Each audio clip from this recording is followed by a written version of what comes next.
to see all the comments. My Wi-Fi is down at the house, so I'm on the phone only. Well, we're on, man. Cool. Let me get on my page so I can actually see if anyone's talking to us. That'll work. All right. So, anyways, so how long have you been doing? Well, what do you do, first of all? Uh, Anymore, I solve people's problems. Um, I work for one of the world's largest airliners, and they are a delivery company. Won't get into which one, but they're one of your major ones. Um, I started out with the company working on the delivery side, so fixing all the trucks and stuff like that. Well, then they kind of needed me to go and work on semi trucks, so I did that for a while, and the trailers. And I still work on all that when the proverbial crap hits the fan. But I primarily work on ground support equipment for aircraft.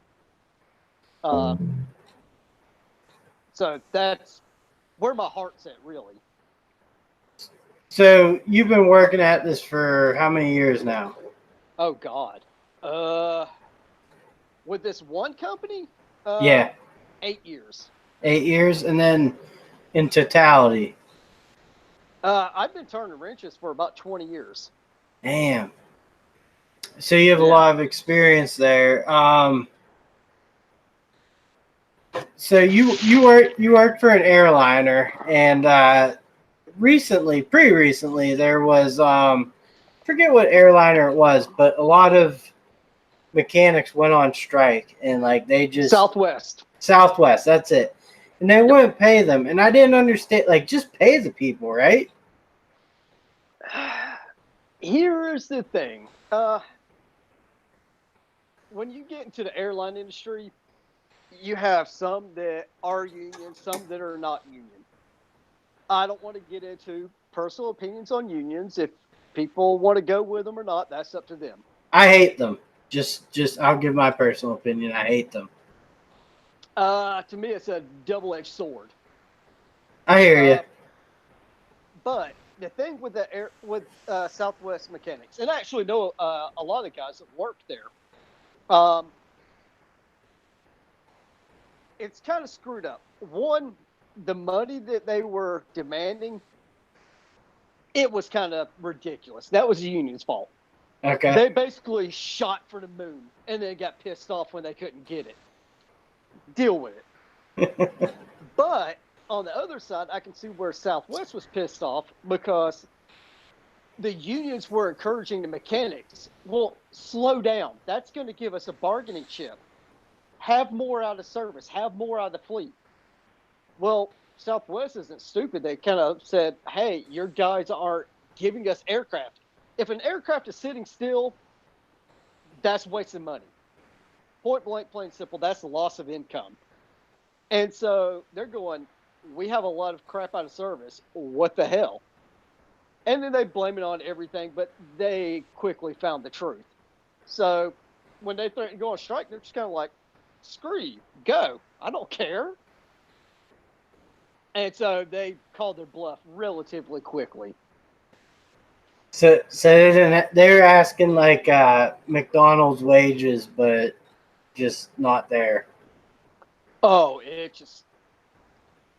I can't get into specifics, but let's put it this way: each mechanic was demanding way over six figures a year. Damn. Way over six figures. Yeah, to the point where it's kind of like, oh, great. So you want almost your pay and a half extra. No, I'm not doing that.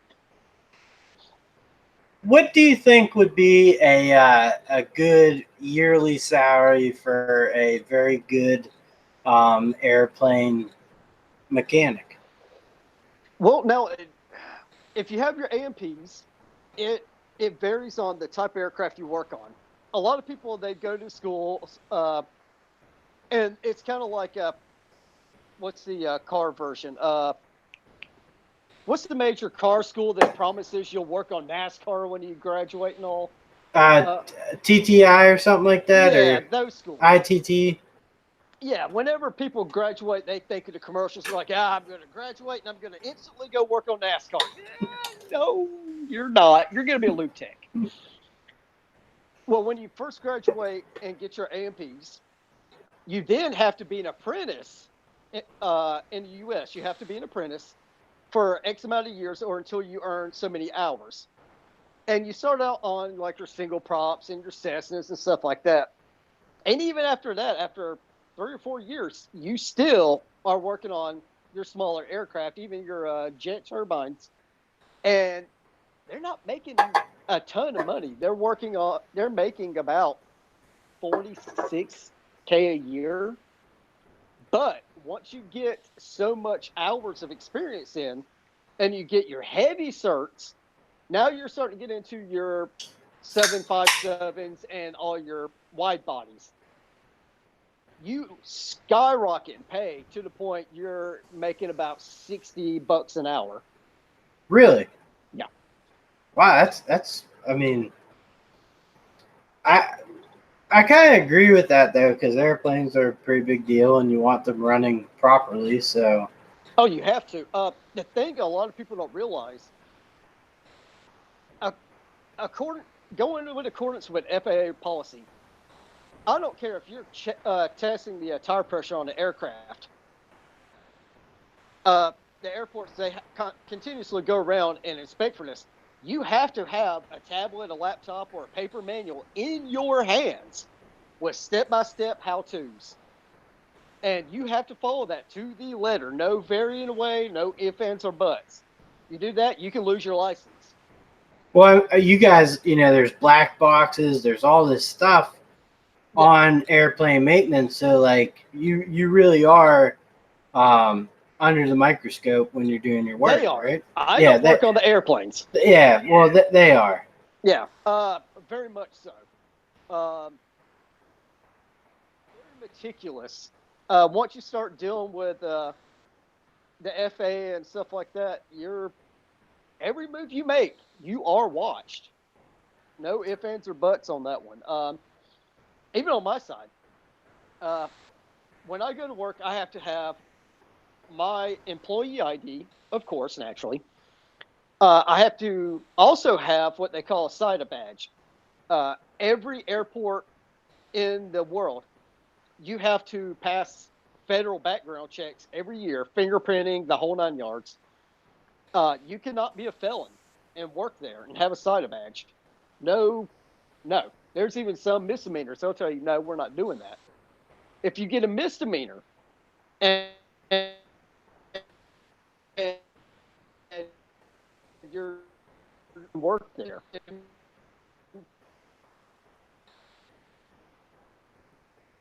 that I can. If somebody feels like it at the airport, they can revoke your SIDA badge. You no longer come in the airport. It's the world's busiest airport, so it's very high paced and very high stressed. Is Atlanta really the world's busiest? It is. It has been for, I think, since early 2000s. It is the world's busiest airport. Because I will be honest, when what's up, Bearded Yakin? Thanks for joining us. And what's going on, Yakin? George Boney 90. But so I'm from Pittsburgh, so a lot of our flights are either you go from here to Philadelphia or you go from here to Atlanta, and then you go across country or wherever you're getting to. Yep. Those are the two big hubs. So I have been to Atlanta. It is a big airport. And they're expanding it. One of the problems is we're out of room. Like, they're having to rip down a parking deck to put more terminals in. Plus, you have to remember, Atlanta is the home of Delta. And Delta is one hell of a big airline. Are they? See, because, like, so I'm from Pittsburgh, and our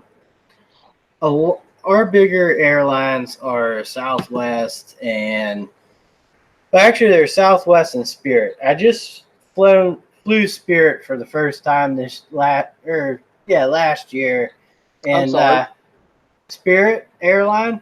Yeah. I flew them, and it's kind of a weird experience, to be honest with you. They're the Motel 6 of the sky. Nobody really wants to be there, but it's what you could afford at the moment. I like the attendants are real nice, but it's like they want to serve you an abundance of alcohol to make your trip better. Yep, and you got to pay for every bit of it. Yeah, so like the difference between them and Southwest really isn't much because you got to pay for everything. Well, now Southwest, you can have your carry-on luggage and you can check a bag for free and stuff like that. Southwest is one step away from charging you extra for breathing. Yeah, they're pretty close on that too. Picky when it comes to my airlines. I fly multiple times a year. I typically I stay with my homegrown airline, Delta. Delta. And have you ever flown Delta? I have. You know, probably when I was younger, my grandparents would travel out to like Arizona or California, and but they're like I said, Pittsburgh's a smaller hub, so there's not a lot of options right here. Well, I bet Delta's there. If you look, they are just about every single airport now. They are definitely here. I think it's Delta, Southwest, and Spirit. I think those are the three. Yeah, United might have a they might joint there. Yeah, I did fly Qantas once, and that was pretty. Qantas is nice.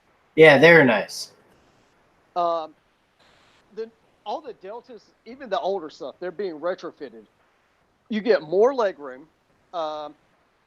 Everything's nice, plush seats. You have a TV screen in front of you, and the headrest up of the seat in front, and it's all touchscreen. You can push a button, track where exactly your airplane is.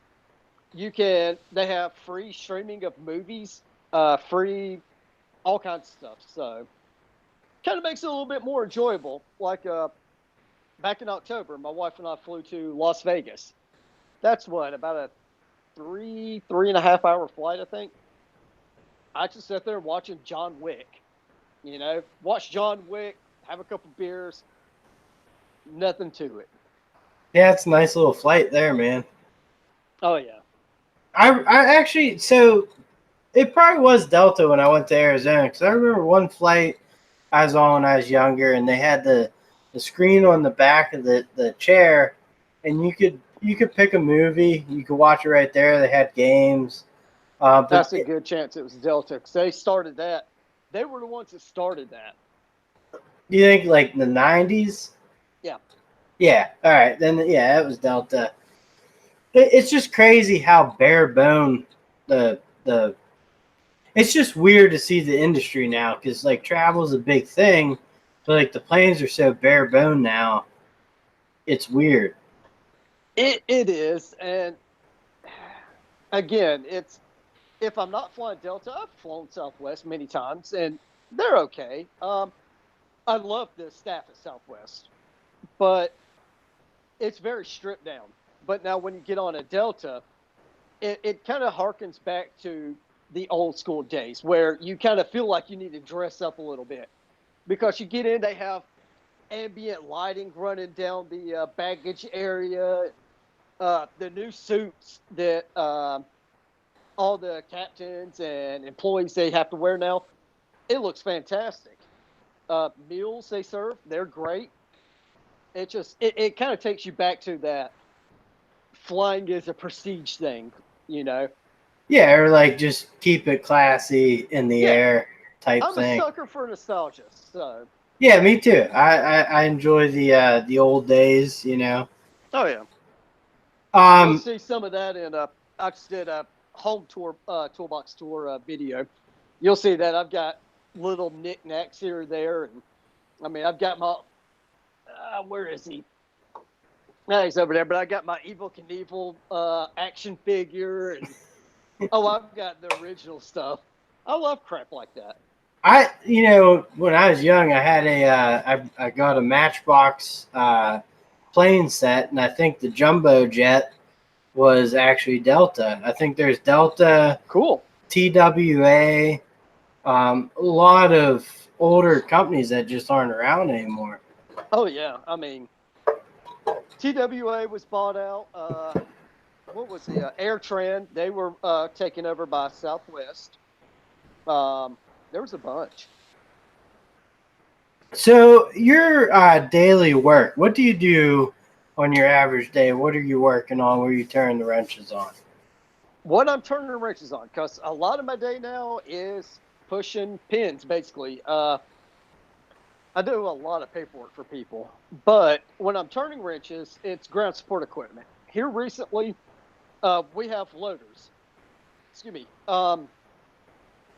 Basically, it's a large platform that lifts up to the side cargo hull of an aircraft, and all the freight goes inside what we call a can. It's a big aluminum can molded to the shape of an airplane. And they lift it up, big scissor lift basically on mechanical rollers and push everything in.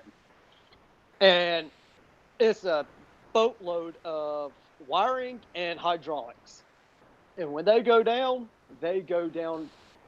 hard and just in a fantastic manner where you're looking at it going, how in the hell is this possible? And that's when it really gets fun, because usually they go down, they're being used. While they're being used, they're on the side of an aircraft. And what people don't realize is whenever an airplane is delayed, being pushed out, you get that airline, depending on the reason, but they get a small fine. And so if I have a piece of equipment go down on an airplane, I've got to snatch it out. I don't care what it takes. If I can't figure it out in the first couple minutes, I'll go grab an aircraft pushback and I will drag this thing. I don't care. But because they have to put it out, what the problem was and whose fault it is. And then my department can be fined. I'm sorry. I'm just going to take a few comments here. 410 Autotech wants to know what the average starting pay is. Where did you start out? For my company, Yeah, you will be hired on at, what is it up to now? It's right around $27 an hour. All right. We're hourly, so it's guaranteed 40. No ifs, ands, or buts. It is a guaranteed 40. I don't mind hourly pay over salary. I mean, sometimes you can definitely work more than, what they cut you down the salary. Junk from Work, surprisingly, wants to know, Fleet Tech, what do you think about the situation over Boeing?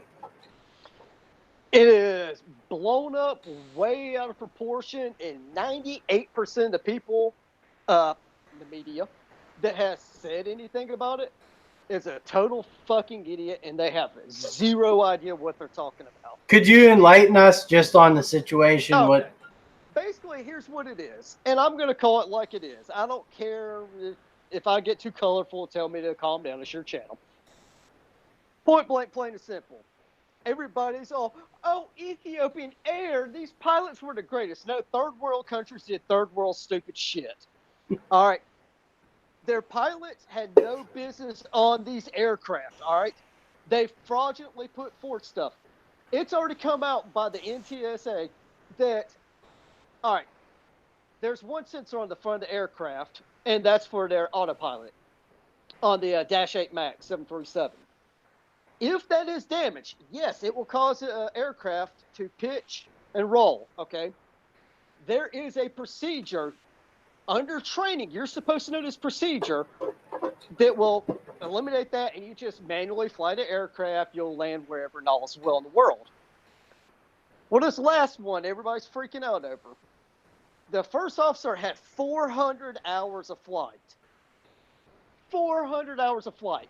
He's qualified to fly a single prop aircraft, but they put him in a 378 MAX.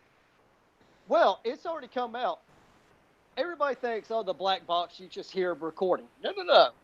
What the pilot said, we really don't care about. But you know all the things of the plane.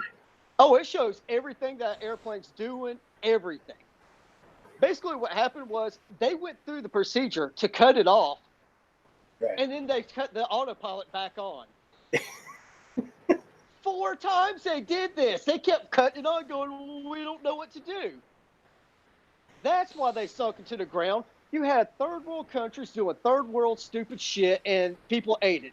You know how not to die on a Dash 8 Max or any other aircraft? Don't fly Ethiopia. I did read that story. It was stupid. I read it on my wonderful Yahoo News, but the story was like, yeah, the pilots just tried to fucking keep putting it into autopilot mode or something. They didn't know what to do. And my thing is, they're tarnishing the reputation of a fantastic company, one that has helped support this nation more times than I can count. Yep. And then you have Trump's stupid ass going out there going, hey, you got to have a degree from MIT to fly these things. Shut up. You own a Boeing. Fly your personal aircraft's a 757. Not to mention Air Force One is a Boeing. Shut up. You have no idea what you're talking about, dude. Stay in your wheelhouse. Stay in your lane. Focus on economics. Otherwise, shut up. What is Trump's wheelhouse? Just out of curiosity. He's a businessman. He knows economics. He does. Credit where it's due. Other than that, shut up. Yeah, there's a lot of times, like, you know, for our country, we had a pretty shitty election, you know, is Hillary versus Donald Trump. And it's a giant turd or a douche. That's what you get. Yeah. There is a lose-lose, but maybe we got the better of the two. And but yeah, he just, like, every once in a while, like, he would be doing all right if he'd learned to just shut the fuck up. Yep. And he's pissing a lot of people off because realistically, and I'm not a Republican or a Democrat. I fully tell you I'm libertarian. But I've pissed off so many of my Republican friends because they tout the Trump, ticket so much. I'm going, dude, he's basically Bill Clinton. Look at everything he's done. Yeah. He's Bill. He's Bill with a bit more of an asshole mouth. He's Bill. Shut up. The first time I could vote was actually Bush versus the first Bush administration. Okay. Not senior, junior there. So, me personally, I've had a bunch of shitty fucking people to choose from. I vote libertarian every time. People say, oh, you're throwing your vote away. No, I'm not. If people would quit just saying there's only 2 options and vote the third, we would get out of this mess. Me personally, I'm very much down the middle. I'm not one side or the other because it's you might be a libertarian. I might be. It's so radical either side. But exactly. Libertarian, basically, we believe, I really don't care what you do in your home as long as it don't affect me. I don't care. Right. You want to get high? All drugs should be legalized. I don't care. You want to go to your house and shoot up smack? I don't care. It don't affect me in the slightest bit. Now, if you drive high, I got a problem with it. Make programs out instead of the war on drugs. How about offering people treatment? Say, you know what? You want to do whatever. That's your business. But if you want help, the government will put you in detox. We'll help you out. We'll get your life together. But it's crazy that we have all these opiates, epidemic or whatever. But like smoking marijuana just became legal. It's not an addictive drug. It probably helps better than shoving painkillers down someone's throat. And the government just needed time to figure out how to tax it. Yeah. Yeah. And there's a lot of states, Georgia, it's still not legal here. Really? Oh, yeah, the majority of states it's not legal. But, like, even medical? They just legalized medical oils. Okay, yeah, because Pennsylvania is kind of like the same thing, man. Like, they legalize, like, medical, but we're not going to have, like, farms or you know. Well, no, this isn't even stuff you smoke. It's oil that you drop under your tongue. That is it. Oh, really? Yeah, I that's have a, it. I have a cousin that lives in Atlanta, actually. And a couple years ago, maybe a year or two ago, you guys got a big snowstorm, and Chipper Jones went out on his Yep. snowmobile picking people off the highway. And I was stuck in it till 5 o'clock in the morning. Pissed off. damn. Yeah. Are Yeah, you, it was a bull crap. And the problem is, I have buddies of mine that live up north, and they called me up laughing, going, "Y'all shut down over a half-inch of snow?" That wasn't snow. The nation said it was snow. That wasn't snow.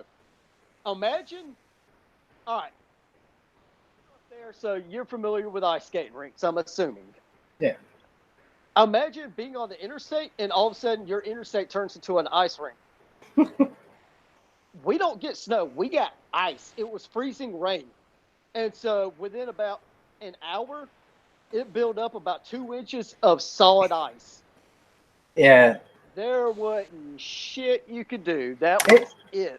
And you guys don't have like salt trucks, or I mean, you do, but like Very few far in between. yeah, my one buddy lives in North Carolina, and they got they get a couple inches of snow, and like the township was like, we got one salt truck, so like everyone's got to shut down for a couple days. Yeah. It is what it is down there when it snows or ices or. Yeah. I mean, my buddy, he always gives me hell about it. I'm going, okay, dude. Well, when it gets to 105 degrees down here with 40% humidity, come on down, and I want to hear how well you're coping. All right, I'm going to go to the phone here and look through. Junk from work says he jerks his dick off all the time and he flies a lot. Same. Brad's, it's what I do to a seat before he flies. Brad's workbench says you're still going with a thumbs up.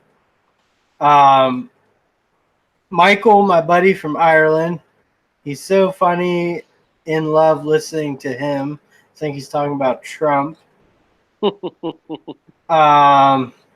He's bigly. 410 Auto Tech says Baltimore is bad with drugs, and actually, I do know Baltimore, Maryland is going through a rough patch there with drugs for sure. Yep. I think the whole country is. Yeah, the whole country is, but Baltimore is pretty well documented the last couple of years. And MLH Repairs LLC is here. So what's up, buddy? What's happening? So, what do you got coming up on your channel? I know you're, you post what you want to post and you do what you want to do, but do you have any ideas or? Oh, I promised a few people that I would quit being lazy and I would make videos. So is that Junk from work that you promised? He's one of them. I recorded several of them over the last weekend. I've got a few more going. I made one today. Little dumb stuff like everybody works at the house. You work on crap at the house, whatever. So, I did, like I say, toolbox tours in my Milwaukee. I've got my Snap-on box over here, stuff like that. Just home repair tour, basically. That I'm going to open up a can of worms and piss off some Snap-on fanboys. I mean, just flat out go R. Kelly on them. Yeah. Your one toolbox at work. I'm trying to remember now. You did piss off Snap-on fanboys. Was it a Harbor Freight that you put a Snap-on sticker on, right? Oh yeah. I've got a fanboy from hell at work, and he come up to me one day. Wow, he's praising. Man, I haven't seen this car. I said, yeah, it was Harbor Freight, asshole. Livid. Ever since then, I knew it was a piece of shit. I'm going, you were just praising it, dick. And then, when I went to Harbor Freight and bought the side locker, he got, I can't believe you put that on there. why. It doesn't sound like a beer can when I shut it. It's decent quality. It looks like it is, like It fits solid. well. I just had to drill new mounting holes in there. Uh, it works fine. I actually used the factory Snap-on bolt holes on my box for it. I didn't modify my toolbox at all. So I'm going, why not? It freed up a bunch of space. It did. That one drawer with all the blow molded cases that you had. Yeah, that was pissing me off. Yeah, and like, that's a very nice, simple solution, and it seemed like the way you set it up was great. Yeah, I got it for under $200. Hey, you can't fucking beat that, man. No, it's fine. In all honesty, if I had to do it all over again, I would have bought. If I was coming into it today, I would absolutely go to Harbor Freight and I'd buy one of their boxes before I would Snap-on, without a question. Yeah, I'm all about supporting American companies, but Snap-on to me has become Milwaukee. The people that own it have turned into like a cult following and the most pretentious assholes I've ever seen in my life. I'm just going to hold on one second. What's up, Captain Dirty Ron? I got to call him Dirty Ron because everyone calls him Dirty Ron, but he's not dirty. He's a great guy. No, he does like those.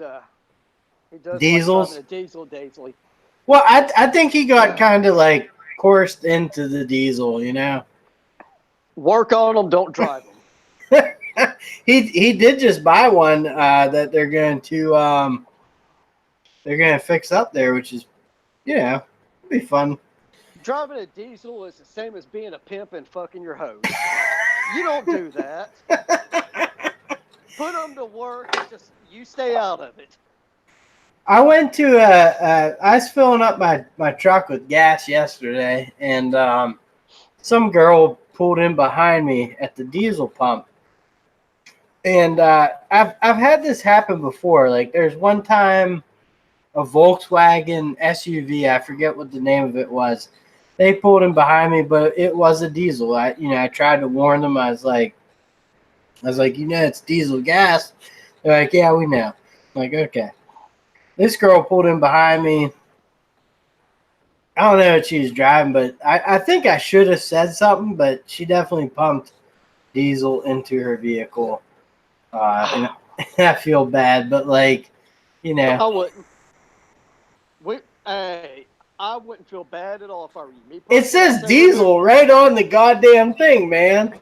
I'm all in favor of removing every warning sticker off of every product.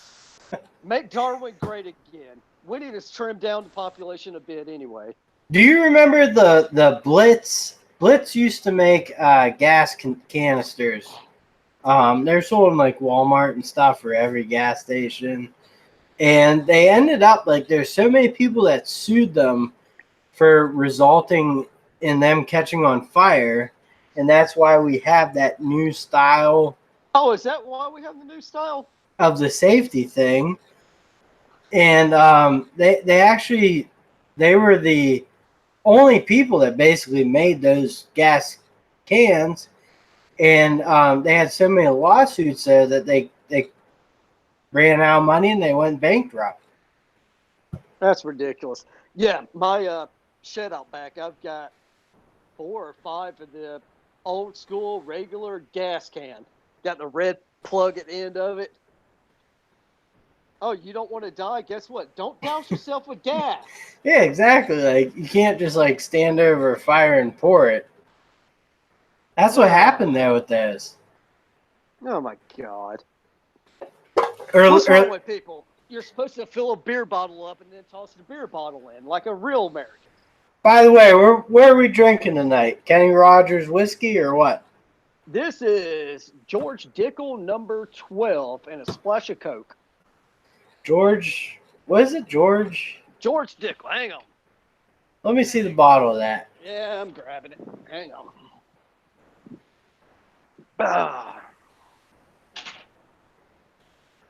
All right. That's right, at MLH. They never lost one, but they did. They lost their money fighting the lawsuits. Stupidity, man. Dickel. Yeah, Dickel's good stuff. To me, it's way better than Jack. I like. There is. I'm pretty sure there's a Captain Ron rum, isn't there? Like the chief, or no, Captain. No, yeah, Captain Ron. Is it Morgan. Captain? Morgan. No, there's a cheaper one than that. It's God. yeah. There's there's Jack Daniels. There's Captain Morgan. Then there's like Captain or. I have to research that. That I can't think of it, but it's cheap. This is about as cheap as I go. I'm not a snob with a lot of stuff. I'm not a snob with tools or anything like that, but certain stuff I'll admit I'm a snob with. My booze, nah, I can only go so low. If you see me drinking Evan Williams, know that I am saving up for something and I am broke. That's the one when you had the AK and the Evan Williams, right? On the Instagram. Oh yeah, I was saving up for something then. Hey, I'm gonna let you run with this live stream for a second. I gotta go take a piss real quick. Is that all right? Yep, I can't see anybody's comments, but whatever. I'll be real quick, but yep, have at it. All right. Junk from work's here, so just rip on him for a bit. Fucking Nook. Hey, Junk from work. I can't see a thing you said, but I was doing my little tour review, and I thought about you. Good old America, when you can forget you have a can of dip in your drawer so long that it goes dry, and you don't even care about it. The joys of being American.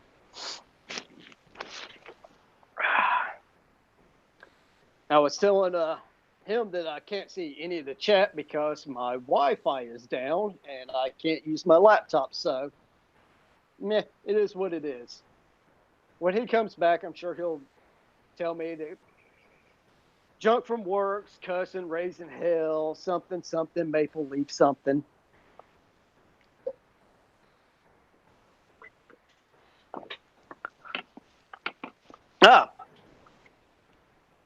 There you go. Little tip of the day. If you need coasters, good quality, go to Home Depot to the hardwood section. They got samples. Free coaster. Yes, pathetic. And yeah, I'm that cheap. But whatever. There he is. And we're live. All right, here we go. Truth. What were we talking about? Oh, I said all kinds of things and showed junk that I had. I was doing my box review earlier and stumbled across a can of Copenhagen. So old, it's about dried up now. So the benefits of being an American. You can keep dip around and not even care. There you go. Yeah, I gotta be honest, with situation at work, man, I'm still trying, but it's just it's such fucking shit, man. 3 years I've been told help's on its way, and I know part of the problem is you can't find a fucking person with a pulse to work that type of job. That's the issue. It's not just that your type of industry, man. It's blue collar in general. We are dying to get somebody with experience, some sort of experience, some level of competency. Heck, we'll teach people, come in as a little bit more than a lube tech. Oh God, we'd love you. We'll teach you anything and everything. Just have a willing to learn. We tell them we'll start you out at $27 an hour. No bites. The only people we're getting are shady tree mechanics that really don't even want to work. And they'll last a couple months. Maybe you'll get one good one out of them, and they're gone. Yeah, I'm sure. It's bad. And I'll be honest. The last kid that worked with me, he is really good, new as shit. And it was just is a couple weird instances that just kind of got him suspended, and that they offered him to come back, but he didn't take that. And I understand, but I've been fucked over for 3 years straight, and we keep hiring guys that are 60 years old with hip replacements, and they can't do the work. Hey, don't say anything bad about hip replacements. I actually had to get an X-ray done a couple months back, or full body scan, and I'm probably about 5 years away from having to get a hip replacement. Really? Yeah.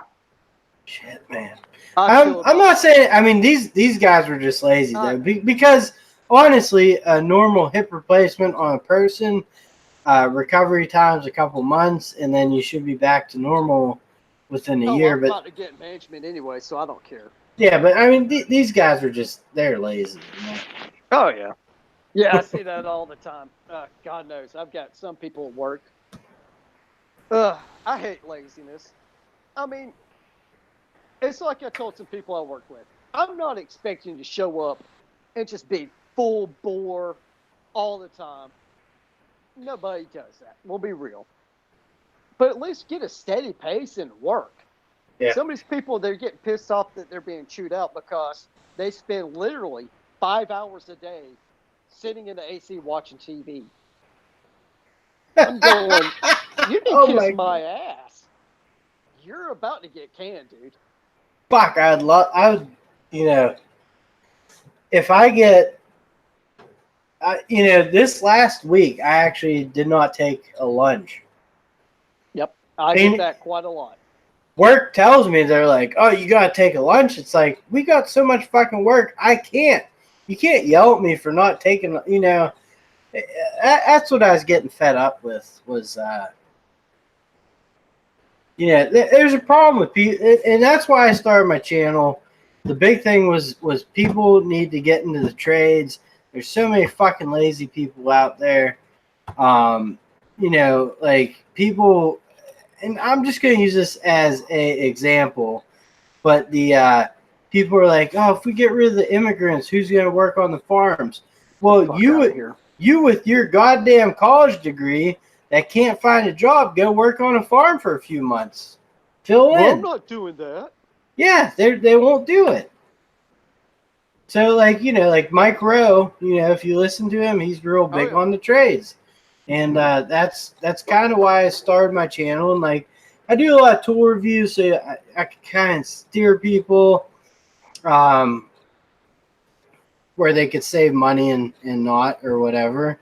But they're important. And people cannot change light bulbs anymore. That's how bad it's gotten. Man, it's so bad that our drivers, it used to be that up until here recently, there was no GPS allowed. You had to read a map. They're now putting GPS in because nobody knows how to read a map anymore.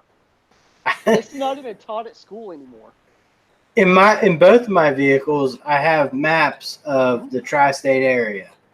Yeah, as you should. As if my phone breaks or something, I'm going to be able to pull those things out, and I'll figure out where I'm at.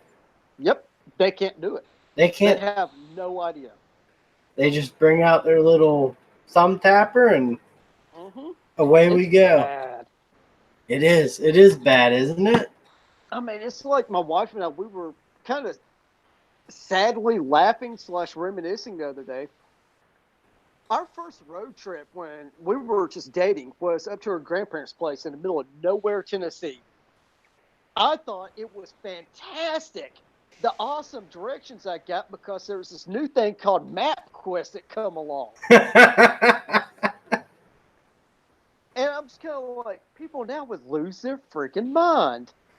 I mean, it's got turn by turn and a little map on it. Oh my God, it was great. And I made it to the middle of nowhere in about 4 hours. It was great.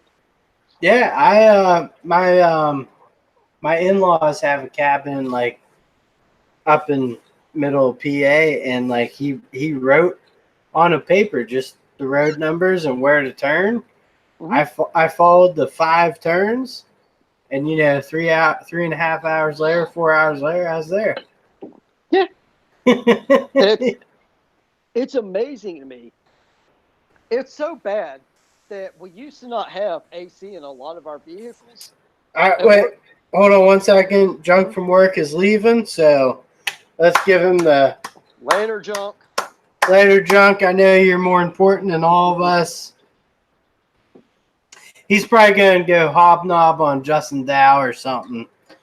Yeah, I'm gonna go live. Justin Dow's a good dude, though. Maple Leaf something. Justin Dow is a good guy, though. I like his channel a lot. Yeah, he and I've chatted quite a few times. He's honest. Like, as I'm not a mechanic, but I started watching his channel when he was at, he's kind of big, 5,000 subscribers or something. But like, he was just so honest and like, I could have done this better. I think he has the best interest of people starting out in that field. Yeah. And he's stuck to it too, Yeah, I mean, I've got no issues with Dow at all. Yeah, he's all right. But, oh, man. That Dickel's pretty good stuff. Damn. Well, you caught me on my third glass, so I'm like, damn. So directions and stuff. So like these new kids, they can't learn. I remember when MapQuest came out. I was like, holy shit, man! Like it was the greatest thing ever. Yeah, you just type in the address and like you print it out on like 20 pages. It was great. Left, right, left, right. That made a great excuse for a road trip partner. Yeah. You're old enough, you probably remember, if you needed a road trip, you call up your buddies and say, hey, I've got a road trip to here. Do you want to pitch in on gas and go with? That made for some of the best conversations I've ever had. Half of the experience was just finding the way there. Yeah. It was great.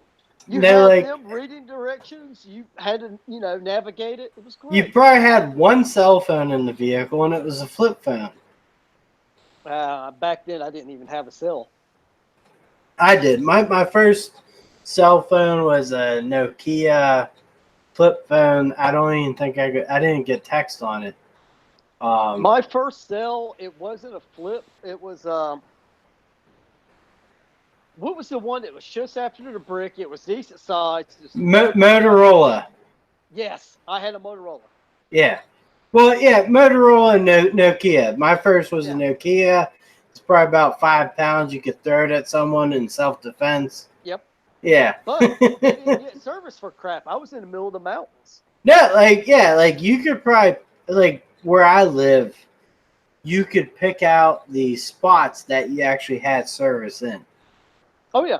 Yeah. And the funny thing is, I don't consider myself old by any means. I'm young. But I'm at that cusp of I'm noticing trends going away, and I'm going, holy crap, it's dawning on me. Kids will never understand what it's like to have a Ziploc bag full of quarters to make phone calls for. You kept it in your center console for an emergency. They won't even know what a phone bank is. Oh, my God. Well, can I ask you, how old are you?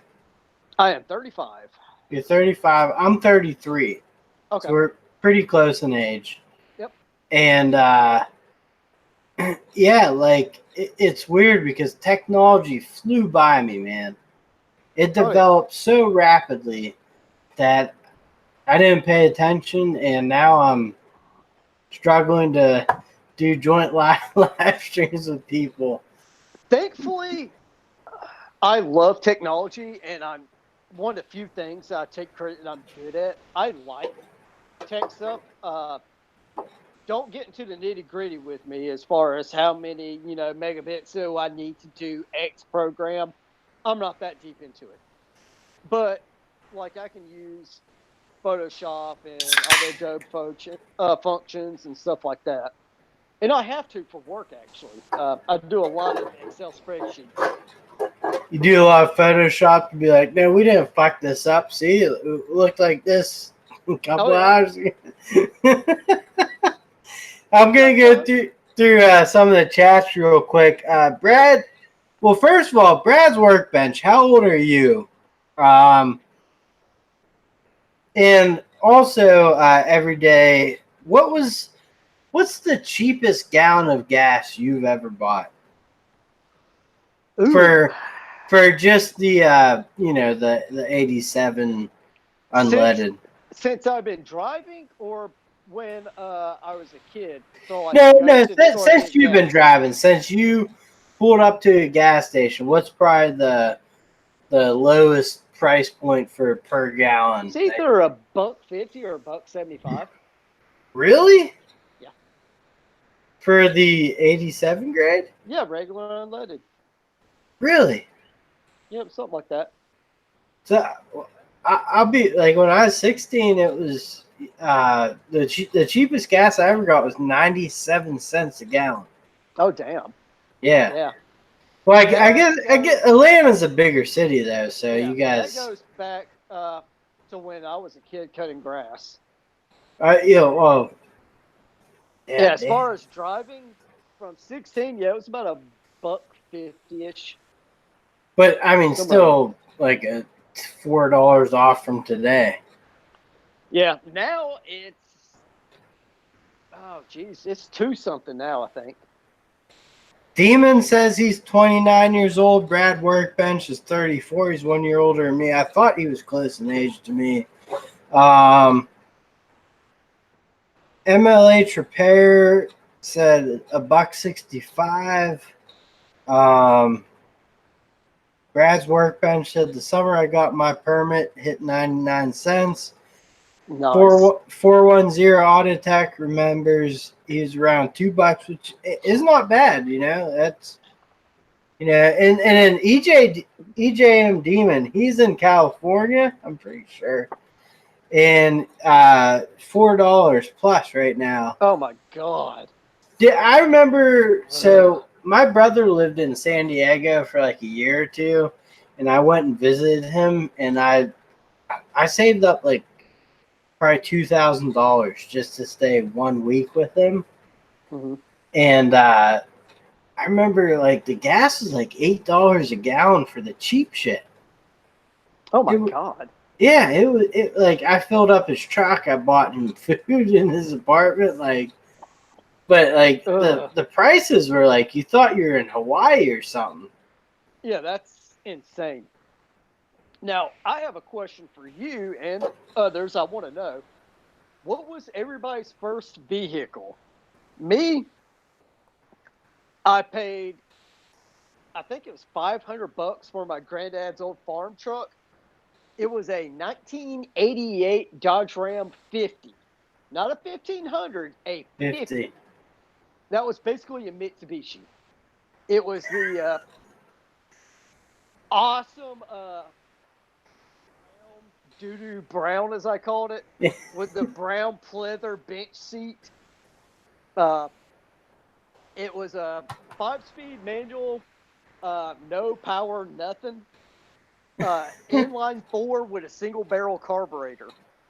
Really? Yeah. Inline 4. Still up inline 4 with a single barrel carb. Damn. All right.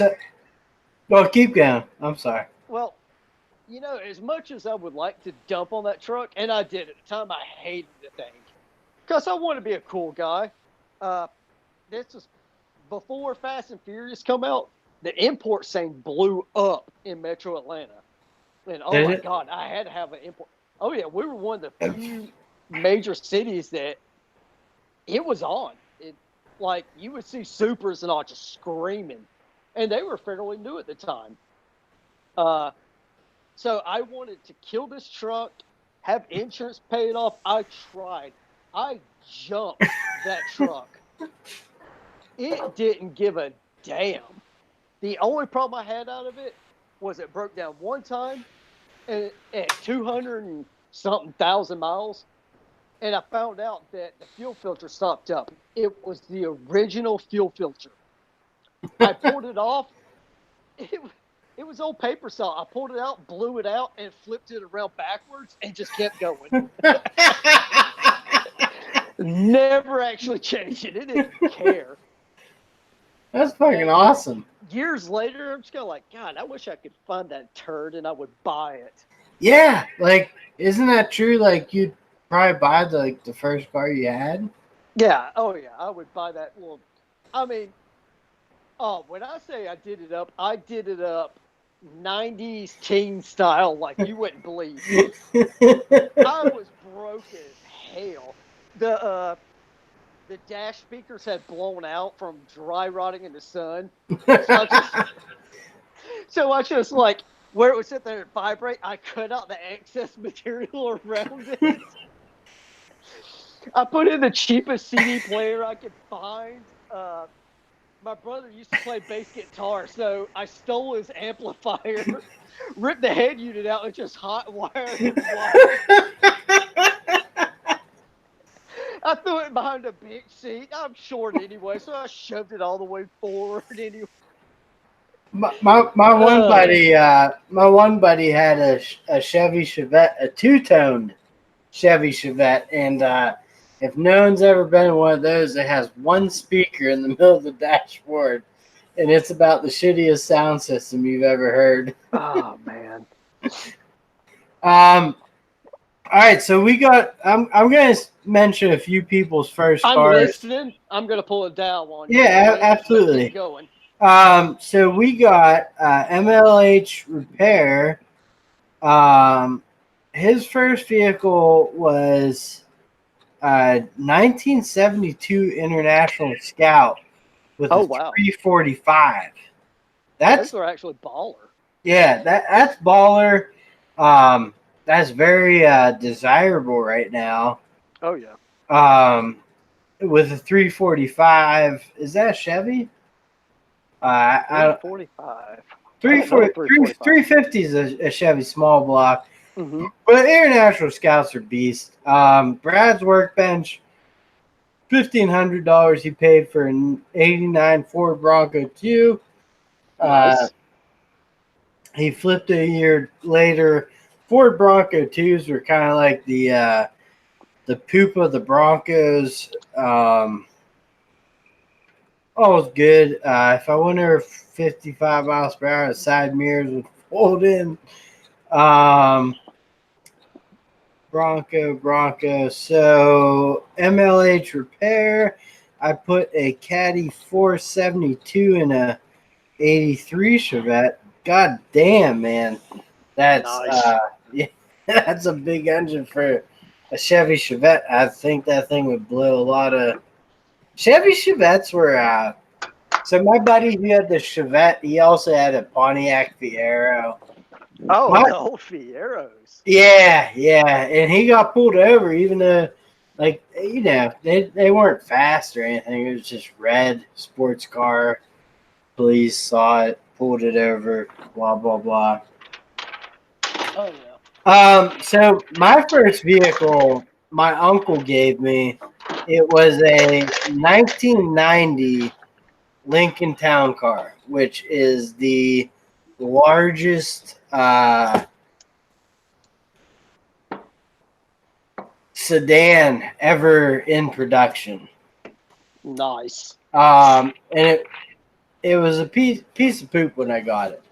I had to add oil, radiator coolant. You know, I had to add all the fluids every day to it for it to run. But it was like driving a couch. It was not bad. It lasted me a little bit. But in Pennsylvania, we have very strict laws on the vehicles or whatever. So my first official vehicle that I bought was a 1994 Mazda B4000. Ford Ranger. Yeah, Ford Ranger, but nicer. Yeah. I was a Mazda tech for a few years, so I get it.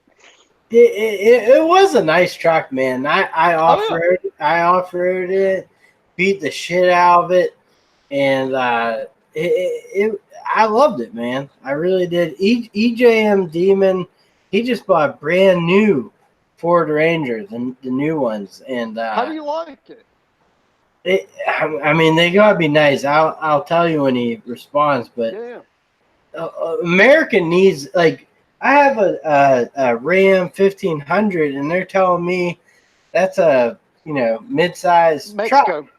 Yeah, the 1500s made in Mexico. Yeah, made in Mexico, and Ford's Canada or Chevy's Canada, and all that shit. And probably the most American truck is the Toyota Tundra because it's made here in America. So a lot of Toyotas are. Yeah. So is Kia. Kia has a plant here in Georgia. Yeah, I'm a big Kia fan because, well, to be honest with you, I was rough on my Kia Sorento when I first bought it, beat the shit out of it, and customer service is on. They're awesome, and they know their shit, and they fix shit, and it's not expensive. I love my Toyota. I get it.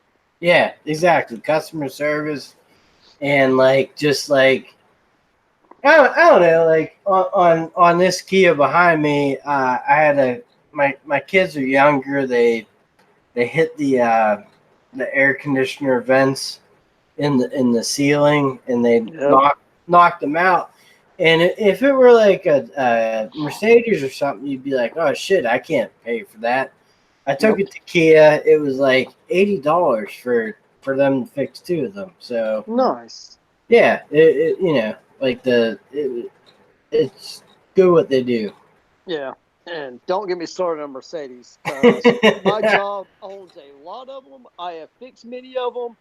Technically, I'm a certified Mercedes tech now. Yeah, I've seen a few videos there. So do you work on the vans or? Yep, the Mercedes Sprinters. And those things are just... Do not buy one ever in your life. Not a new one. No.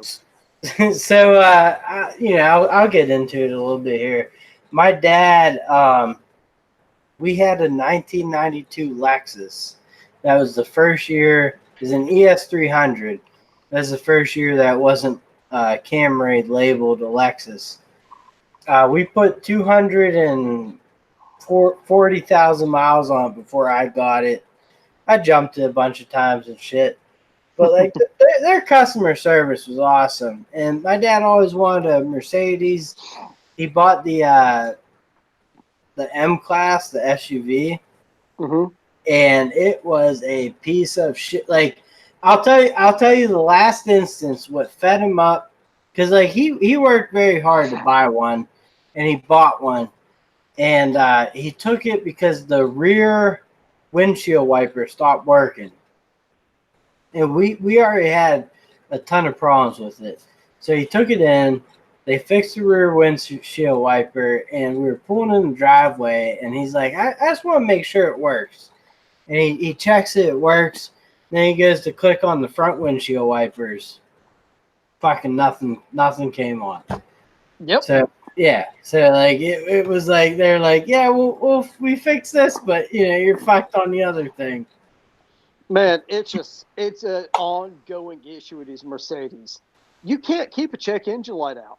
You cannot keep them out. I will fix everything on the things. And within that week, that engine light will be back on for something else. It never ends. It's just, God, I hate those turds. My dad had a friend, and his dad had a Range Rover, like a 1980s, and it always leaked oil. And he took it in, and they told him straight to his face, like he paid. Probably back then, whatever he paid, it was probably like a, $100,000 vehicle. But they told him to his face, they're like, yeah, it does that. You pay that amount of money. It it always leaked oil, and they couldn't figure out what the issue was. And that's the funny thing about like those expensive vehicles. It's like, you know, Yeah, part of it is my company's fault. Part of it. Because at first they were going, okay, we have accounts with Fleet Guard who makes filters for Cummins. We've always used Cummins. And so Fleet Guard makes filters for these things. So we're just going to use Fleet Guard oil filters. And I'm going, okay, I know something about filtration and microns and all that. And I'm telling them, you're messing up. And they were using synthetic blend. Well, Mercedes signed off saying, oh, no, it's fine. Okay. Well, these things were having oil issue after oil issue after oil issue. And then they're spinning bearings. And then, I guess it's been a couple years ago now. They said, all right, we're going back all OEM Mercedes. Smart. About time. And we're going full synthetic. So convert everything back or start putting synthetic in everything. Good for your new ones. You've got units with 200-something thousand miles, and you're going from synthetic blend 10W30 to a full synthetic 530. You're about to dick up big time. And of course, they did. Motors are popping left and right. But playing devil's advocate, there are sprinters out there that have had their whole life on full synthetic now. 200,000, motor gone. That's it. I mean, it's just, they're not made to run. So, yeah, you look at the sprinters, and the Dodge and Ford have kind of similar vans. Is there much of a difference between three, or do you think one lasts longer? Huge difference. So who makes the best? Ford. And of the similar vehicles, they're similar style. Yeah, they're very similar. But Ford, you can now buy it with the inline 5-cylinder diesel. So we'll compare apples to apples here, diesel versus diesel. They give way less issues. It's a Ford CAN bus network, so it's all communicating the same as every other Ford, basically. Mercedes, they try to be revolutionary from year model to year model. Oh, well, we discovered this, so we're going to do that. No, just leave it the hell alone. And so between that, customer support, parts availability, parts cost, Ford all day long. Dodge, the only reason Dodge makes that hideous piece of crap they make now is because they used to sell the Mercedes Sprinter under the Dodge name. Right, yeah. But after the breakup from Daimler Chrysler, they now needed something to fill the segment. That they're selling is a Fiat. It is a front-wheel drive Fiat. It's not a rear-wheel drive. Fiat sucks my dick. Yeah. I have a Ram 1500 2014, and it's not bad, but like good rides. It's not great, man. You know, just it's what it is. It 40 money, I think Dodge is the best bang for buck right now. You do? No. Especially the new ones. The 19s, for the money, they are the best to go with. Here's my complaint though, is it's a work truck, right?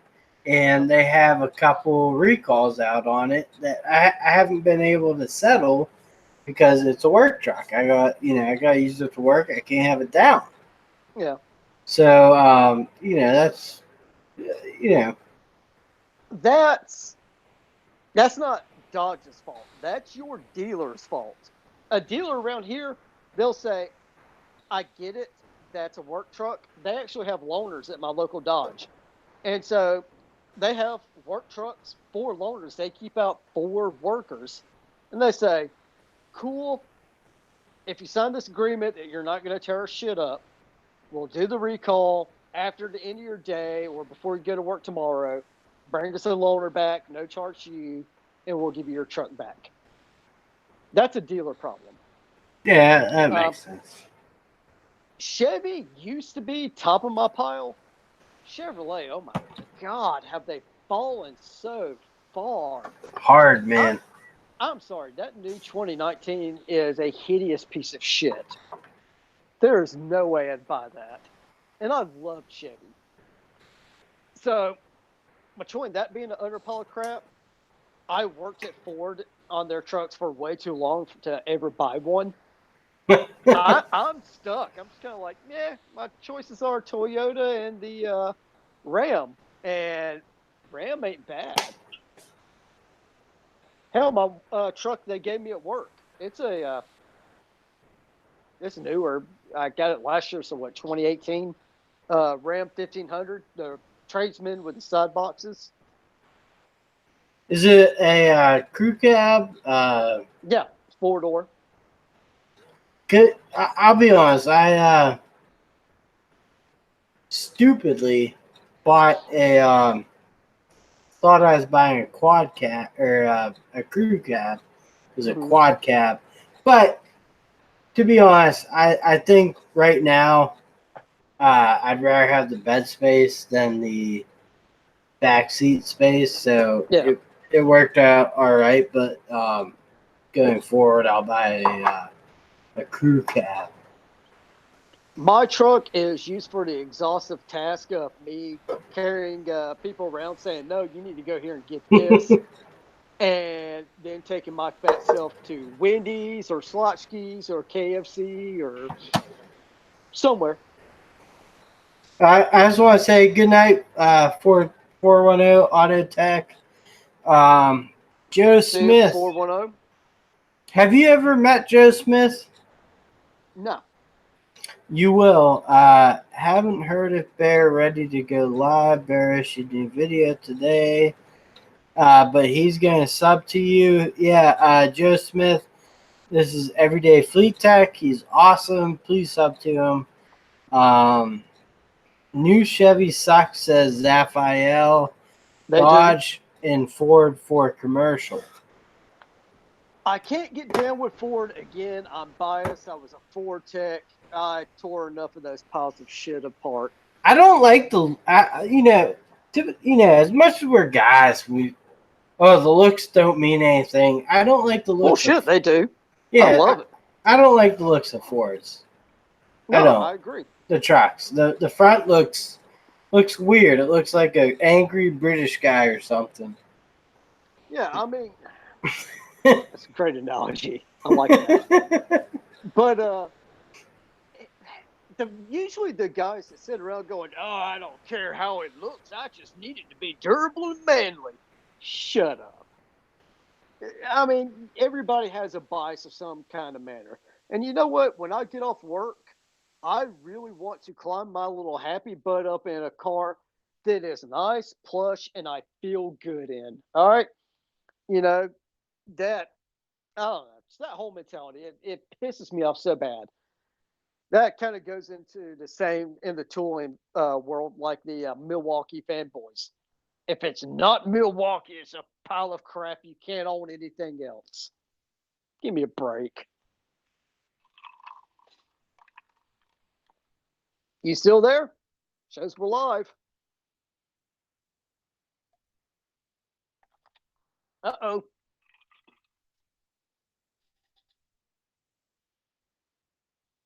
Thought I heard you.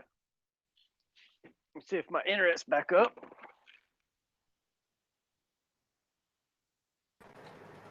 There he is. There we go.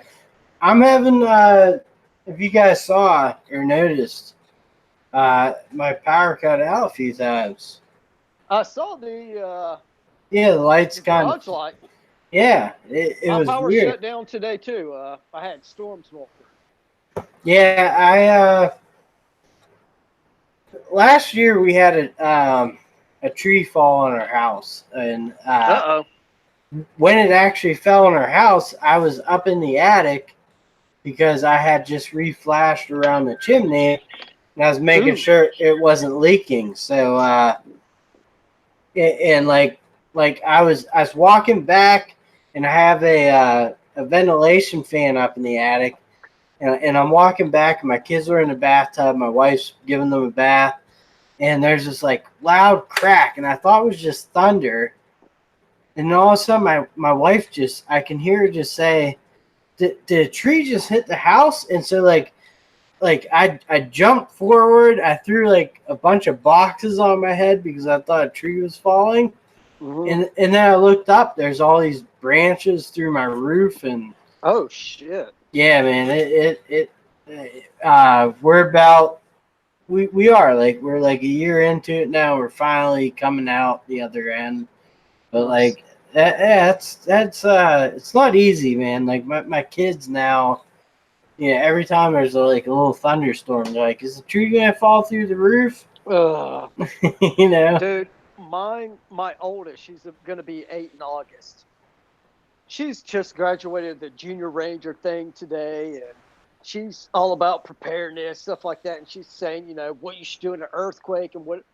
She's scared of thunderstorms now because she's afraid lightning will strike a tree and catch it on fire, or a house and catch it on fire. And I'm going, oh my God, nothing's gonna happen. Yeah, like you've lived where you are long enough, and I've lived where I am long enough, where like I wish I could tell my kids like shit like that does not happen often. Yeah, I mean, I tell my kids it's not gonna happen, but it could happen. And the good thing is where I live, by the time you get lightning and everything, it's a torrential downpour. Yeah. So at least you have something to put it out. Right. Most of the time with lightning strikes, it blows a chunk out of the tree and it sucks, it kills it, you got to have it cut down. That's about it. But that's Metro Atlanta for you. See, a lot of people, they think, and I saw this in your chat earlier, some people think, oh, Atlanta, that's like New York City. No, it's different. No, Atlanta itself, you could drive through in 10 minutes. It's very congested. And then outside of it, it's very rural. I mean, I live on a lake,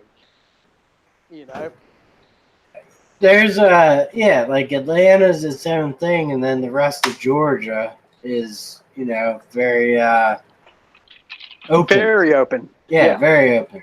It's kind of like Australia. 90% of the population lives on the East Coast, and then 90% of the actual continent is not inhabited. Yep. I always wanted to go there. I went there once. It was very cool. Yeah, I'd love to do that. Been to many different countries, but Australia I want to go to. Yeah, I haven't been to many. I've been to Australia and Ireland. That's it. But New Zealand would probably be my next one. That'd be cool. Yeah. Germany for a brief stint. I got to. I knew the pilots at one point to Lufthansa Air Cargo, and I was able to fly jump seat for free to Frankfurt, Germany, to spend a few hours, check it out, and then turn around and come back to the States. I'd love to go there for Oktoberfest with you. That would be a fucking ball. Only downside is they like warm beer. Yeah, well, when I went to Ireland, like they do have cold beer, and like when you ask for it, they really definitely look at you like you're a fucking pussy. You're yeah, but it's like Germany, it's like, dude, you just you have not had cold beer. Like, how do you not like cold beer? Yeah, I in my freezer in there, I keep mugs. I have beer mugs and glasses. Again, hey, I'm a snob. You come to my house, you want a beer, I'm gonna pour you a beer in a cold glass. That's the way it should be. We got Dano's Toolbox in here. What's up, Dano? He says hello to you, and he says nice shirt. I guess maybe to me. Yeah, I guess yours. It does say rock out with your cock out. Nice. Yeah. I like it. So mine's an old tattered. This says how old it is. It's a Matco shirt. Back when I used to shop with Matco a lot, and they gave out free shirts. That was like what, 15 years ago? Oh God. Shit. When did I get this? I remember my watching one of shit- your videos, and you're like, I haven't been on Matco truck in, I don't know, you said like Forever. 10 years or something. It's been a long ass time. No, ever since they sold out and they completely pissed me off, I've refused to shop with Matco. Flat out refused it. Even had a new Matco guy come start up a route, come to the shop a few times. I warrantied out a couple of items, and I told him, no offense to you, I'm not buying a fucking thing off the truck. Nothing. That's I was pissed. I gotta take a piss. Can you keep everyone entertained real quick? I'll be right back. So, while he's taking a leak, he'll read the chat when he gets back for me. I want to know, what are your all thoughts about cordless tools? I think the whole torque wars and everything like that, it's gotten out of hand nowadays. Yeah, I rock Snap-on 14.4 and 18 volt. You know what? It works. So someone please tell me why in the hell I should sell these things for pennies on the dollar and then turn around and buy Milwaukee. Milwaukee fanboys are the number one people that tells me my stuff's gonna die, it's horrible, it's junk, and I need to switch over to Milwaukee. I've yet to figure it out. To be honest with you, I'd rather go DeWalt over Milwaukee any single day. And that's for one reason or two reasons. One, to piss people off, and two, convenience. I have a Mac Tools dealer. He shows up with it. So, comment down below.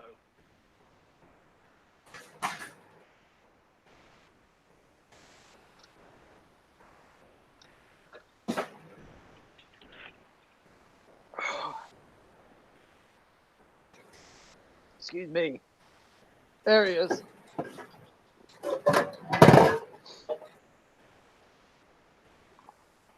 Okay, I I'm started back. a new topic while you were talking. What'd you get? Read in the comments. See if anybody's commenting about cordless tools. Danos says it's hard to hear you. Someone's posting pictures of gold-plated Matco anniversary sockets on Reddit. You need Milwaukee because you bought their toolbox. Yeah, so I was a sucker and bought their box. I refuse to buy any more Milwaukee. Well, yeah, I'll be honest. Like, it's not like Milwaukee's not ridiculously priced. Like I say in my reviews on my channel and stuff, if you're going to Home Depot, you're basically buying the same shit no matter what brand you buy. I'll disagree. The only thing I'll say is Rigid does not have a great lineup. They just come out with the same shit every year and people buy it. New impact, new drill, new whatever. Yeah. Milwaukee is good quality, but what I'm getting at is you're not buying Hilti, you're not buying Metabo. If you're buying Makita or Milwaukee, you're pretty safe. Here's my thing, and it's like I told them. I've been running the Snap-on 14.4 and the 18 volt for a few years now, and I still get people tell me it's gonna break any day now. Oh God, you're gonna regret ever buying that. It's gonna snap. You know what? You should sell all that and upgrade to Milwaukee. Why in the fuck should I sell my Snap-on tools that are paid for? I'm not paying on them. They're paid for. Right. I would get pennies on the dollar to go to Milwaukee. My shit works. Why in the hell would I want to drink the Kool-Aid and go to Milwaukee? And yes, I'm sure Milwaukee makes a fine tool. They do, but their followers are pretentious, cult-like assholes. My God, it's terrible, man. It like. I mean, here's the thing. That was the hardest thing, making the step to Milwaukee, for just a few tools too.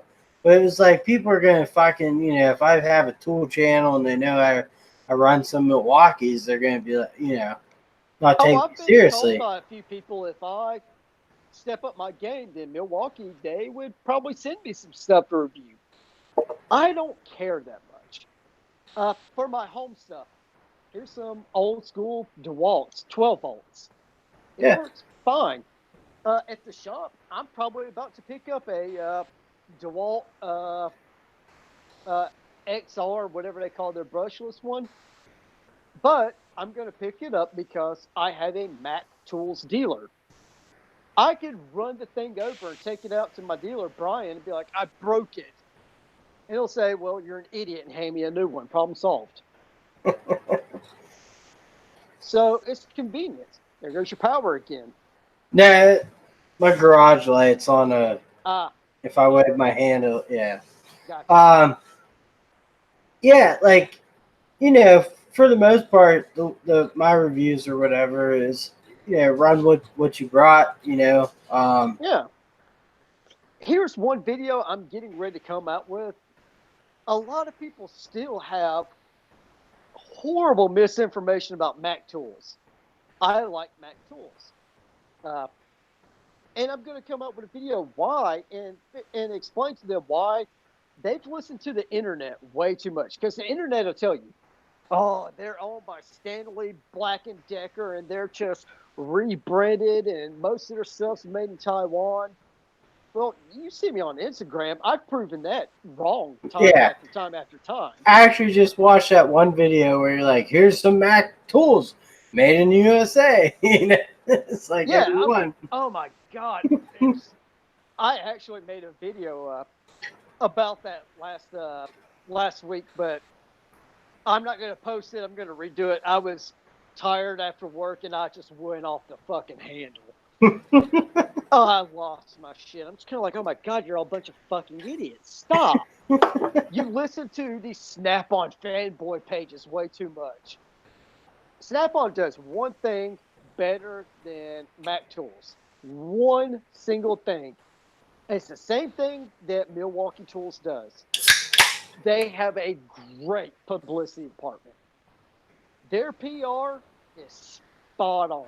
I mean, perfect. Mac, their social media sucks and their website sucks. Can't even lie about it. But the majority of their tools are made in the U.S. And the funny thing is, people go, well, I mean, Snap-on uses U.S. steel. You know what? They advertise they sure do. They also have been sued many times because a lot of stuff they don't. Plus, if you want to really get into it, fine. Let's get into metallurgy. I took classes on metallurgy. You think the materials you have to add to that steel all come from the U.S.? Because if you do, you're stoned out of your mind. Well, U.S. Steel's from Pittsburgh, and they don't make it in Pittsburgh anymore. And the only thing they really make here is specialty steel. Yep. And Snap-on does get steel from U.S. Yeah. But again, all right, Pittsburgh, you get it. You have to add materials to raw steel to strengthen it. You have to. These raw materials are probably bought in China, or actually the number one place is China. You have to buy it. You have to add it. And Snap-on has been sued many times because a lot of their stuff they're pumping out saying made in the U.S. Like the what's the big Snap-on box? And it's going to be pictures showing it from Snap-on directly in the video I'm making. Excuse me. It's the KRA series. Yeah. A lot of that stuff says made in USA on it. But when you look up from Snap-on, the slides for the thing, for the drawers, they're made in Taiwan. But people talk crap about Mac Tools because they at least, to me, have enough honor and integrity to say, made in USA with global materials.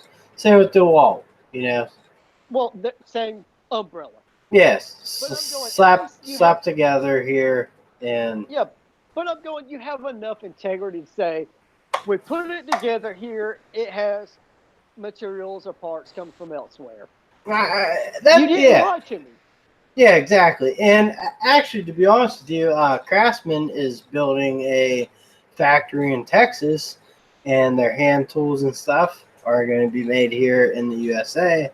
Exactly. And who owns Craftsman now? Stanley Black & Decker. Correct. And but wait, they can't be made in USA because Mac tools aren't made in USA. None of them whatsoever.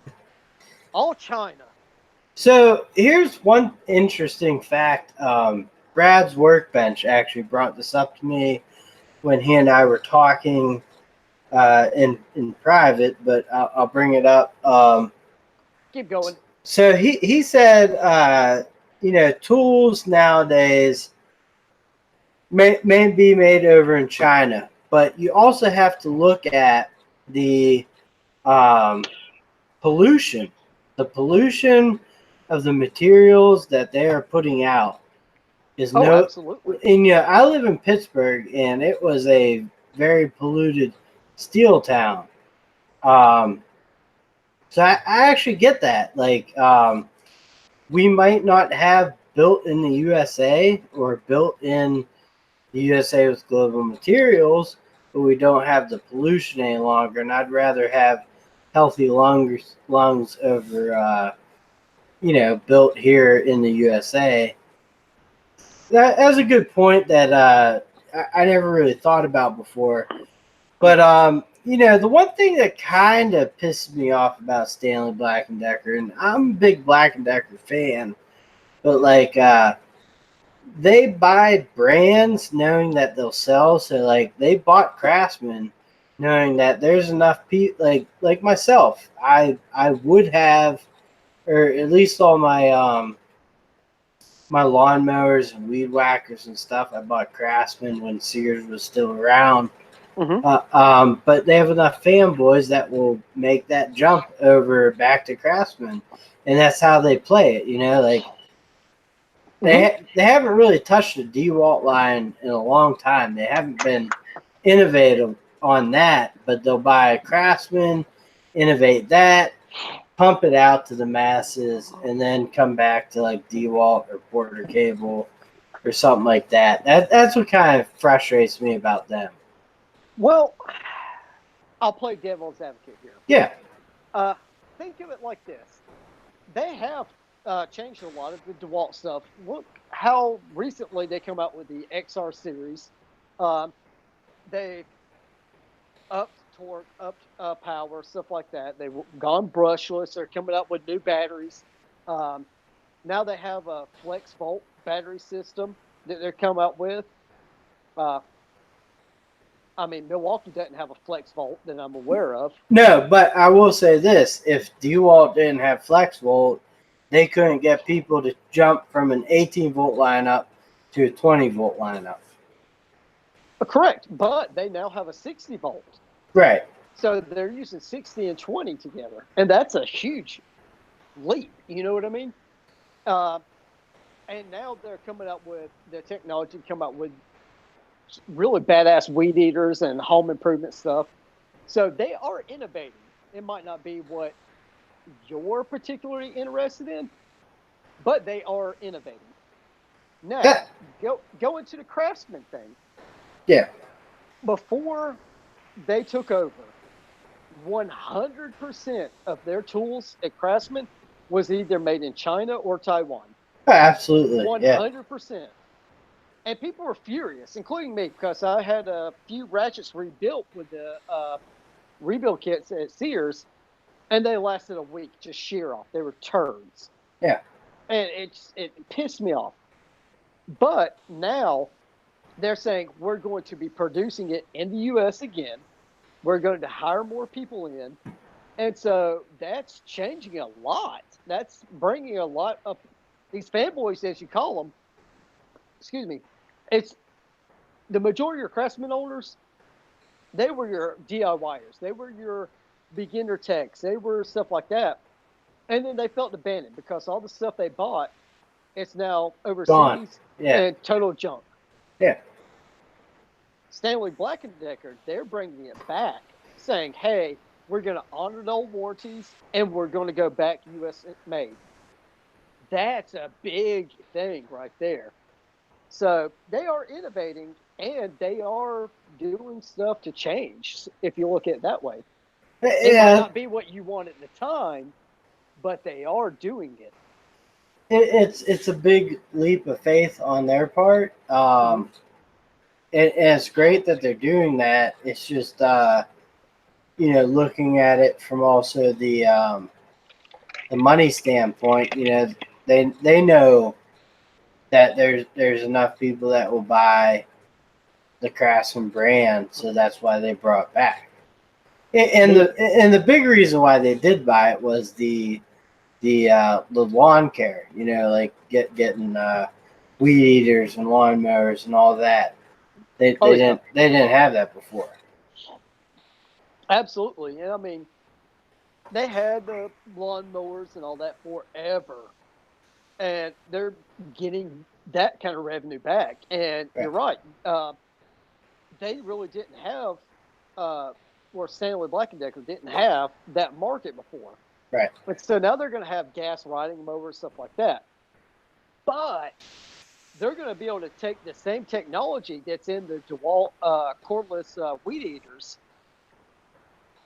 make the plastic on it red and black, stamp Craftsman on it, and sell even more of them.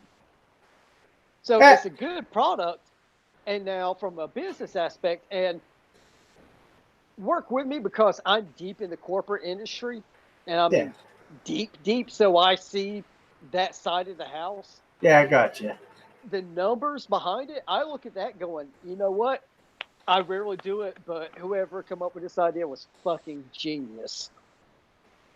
I agree with you 100%. The only thing I'll say, probably the last 10 years, Ryobi has been the household name for DIYers. Yes. And like even myself, I bought my kit 10 years ago. I still use them professionally for remodels and stuff. And I re-upped into Ryobi because they lasted. They fucking I beat the shit out of them, and they put up with it, and so that eased my pain on the Craftsman, because I always thought, like, going in to my homeowner years, I was just going to buy Craftsman, but all that shit happened, so I didn't know what to do. Yeah, realistically, and again, this is a topic for another video I'm midway through making. Junk from Work's back, and Mason Webb's here, and Dano's Toolbox, and Zaphael, sorry. Junk for Work said, you gals still chatting. It's gossip hour. I'm getting my fucking A right, man. Yeah. Don't you like my waving locks? You and me both, brother. Oh, I don't want to hear shit from you. I got a little widow's peak. Shut up. I didn't realize I got a little more here, but that's all right. Hey, I'm completely gone up here, dude. My crap started dropping out at 16. Really? Oh God, I got cursed. To be honest with you, like when I see your videos and stuff, I don't even really realize that until you just brought it up. God come to me and said, Chad, before you're born, you can either have long hair or big penis. I said, give me a big dick. He said, nice, motherfucker.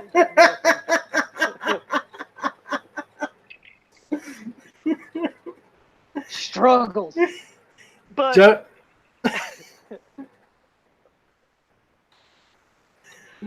but what I was starting to say was, when we were talking about the tool brands and stuff, man, it's the same thing I tell all my buddies. I hang out with a lot of LEO.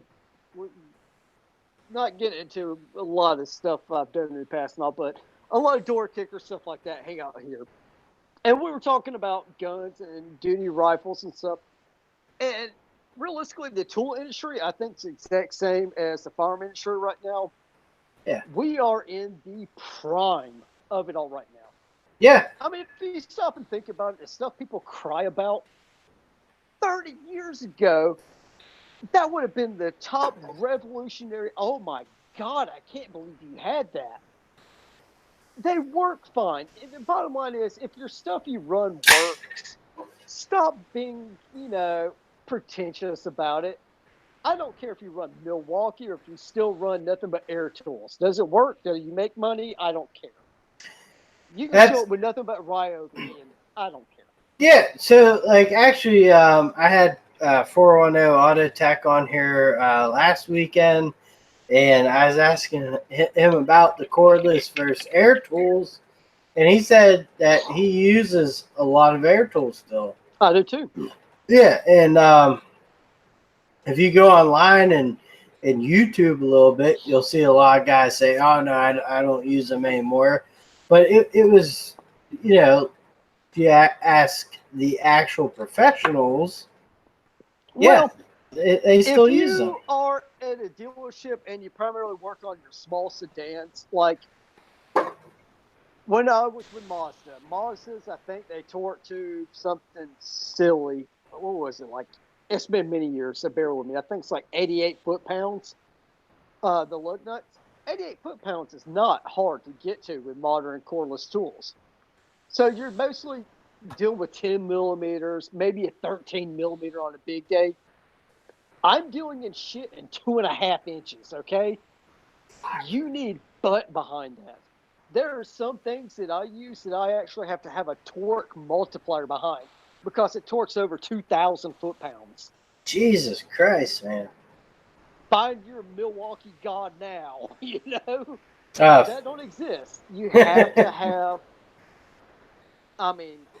1 inch or better air impacts, and you're going ham on it. And people, they don't think about that. So for a small automotive, you're messing with Miatas and Honda Civics and crap like that. Yeah, you can get away with cordless. But for what I do, nah. I rarely even mess with 10 mils anymore. Oh, now bring me on another tangent. See, I'm good at tangents. That's why I like drinking and getting on live chat.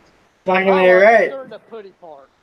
But have you done a lot of live chats? Cause no. I get on people's live chats, but I haven't done any on my page. This is fucking awesome, by the way. Yeah, I love getting on shooting the shit. Yeah, fucking right, man. But this is going to piss some people off. The whole meme, oh, I lost my 10 millimeter socket again. If you're losing tools, you're a fucking amateur. Grow the hell up. You're doing it wrong. Did you hear that 410 Auto Tech? One thing I do like about your page a lot is like as soon as you post a video, there's like 4 or 5 thumbs down. And but like you post honest shit. Like, like you're very upfront, you're not hiding anything. No, I refuse to. Yeah, and people just get pissed off at the fact that you don't. I don't care. It's YouTube. Yeah, I'm not exactly. To make money off of it. I have no delusions of monetization. I've said from the get-go, back when Goo money was a thing, if your goal in life is to become a professional YouTuber, your life sucks and you really don't have a good career. I'm going to quit my job and be a YouTuber. Okay, you want to be 14 forever. No one cares. If I had a pair of tits and a good vagina, I'd maybe consider it. I would be on a certain tube, but not YouTube. I don't know. There's a few people on here. I don't know. Like for me, I'm having fun right now. That's what I like. Yeah, it's enjoyable. Real people and shooting the breeze. But I do want to grow my channel. Sure. I'm not going to lie about that, and I'm not going to lie about that. Maybe one day I'll be able to have ads on here or something. Hey, if I do, great. But I'm not you still want to be honest.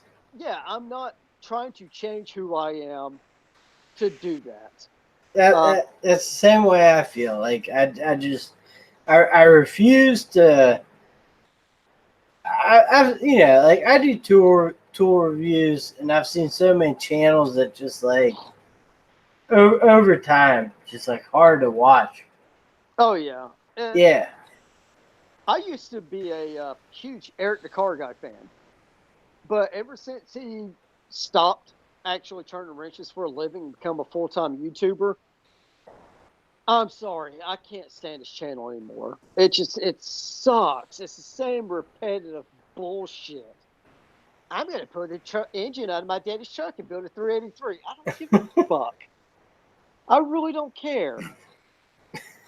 I'm having such difficulty. First world struggles, bitch. Tell me what it's like to make a paycheck. I mean, just these people, they lose touch with reality.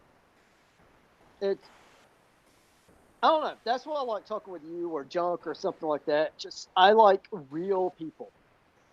Yeah. Even if I somehow everybody had lost their fucking minds and I went to 1 million subs overnight, I'd be me. I really Yeah. don't care. But if you notice, there's a trend, and people do get sought out by tool companies saying, "Oh, if you'll review this that we'll send out to you for free, then we'll make sure to keep stuff coming to you." Well, they either get paid to do it or they get paid by, getting free things. And I don't care about that. Milwaukee's the number one culprit of that. And I have very clear documentation of that. Well, are you aware of, or have you watched VCG Construction Channel? I have a while back. It hasn't been any time recent. Yeah, I'm pretty sure they're just completely paid for by Milwaukee. I speak with with a lot of your big YouTube channels. Even though I'm not a big channel, I'm a people guy. No, And I know you are. You're like, yeah. Just yeah, the what your knowledge, your wealth of knowledge, is there. but it's not only that, but realistically, I deal with situations and a lot of the business stuff professionally, and so I speak with a lot of people within the industry. We'll put it that way. Okay. And I will say this: the majority of YouTubers that you see hosting Milwaukee right now, they are sponsored by Milwaukee. And if you go back to their early videos, you will see where they said, "Oh, Milwaukee sent me this." That's your first clue. I'm not going to name names because I don't stir pots, but let's just say I Could you guarantee name you. one No, name? I All don't right. like calling people Okay, that's out. fine. Fair enough. I mean, and a lot of people they've asked me to do that many times, and my thing is, I don't care even if I disagree with a channel. There are some YouTubers out there that I just flat out don't care for, but I refuse to make it public. Just out of it's not only a bit. It's not only, I guess you call it a professional courtesy, but it's just a human courtesy.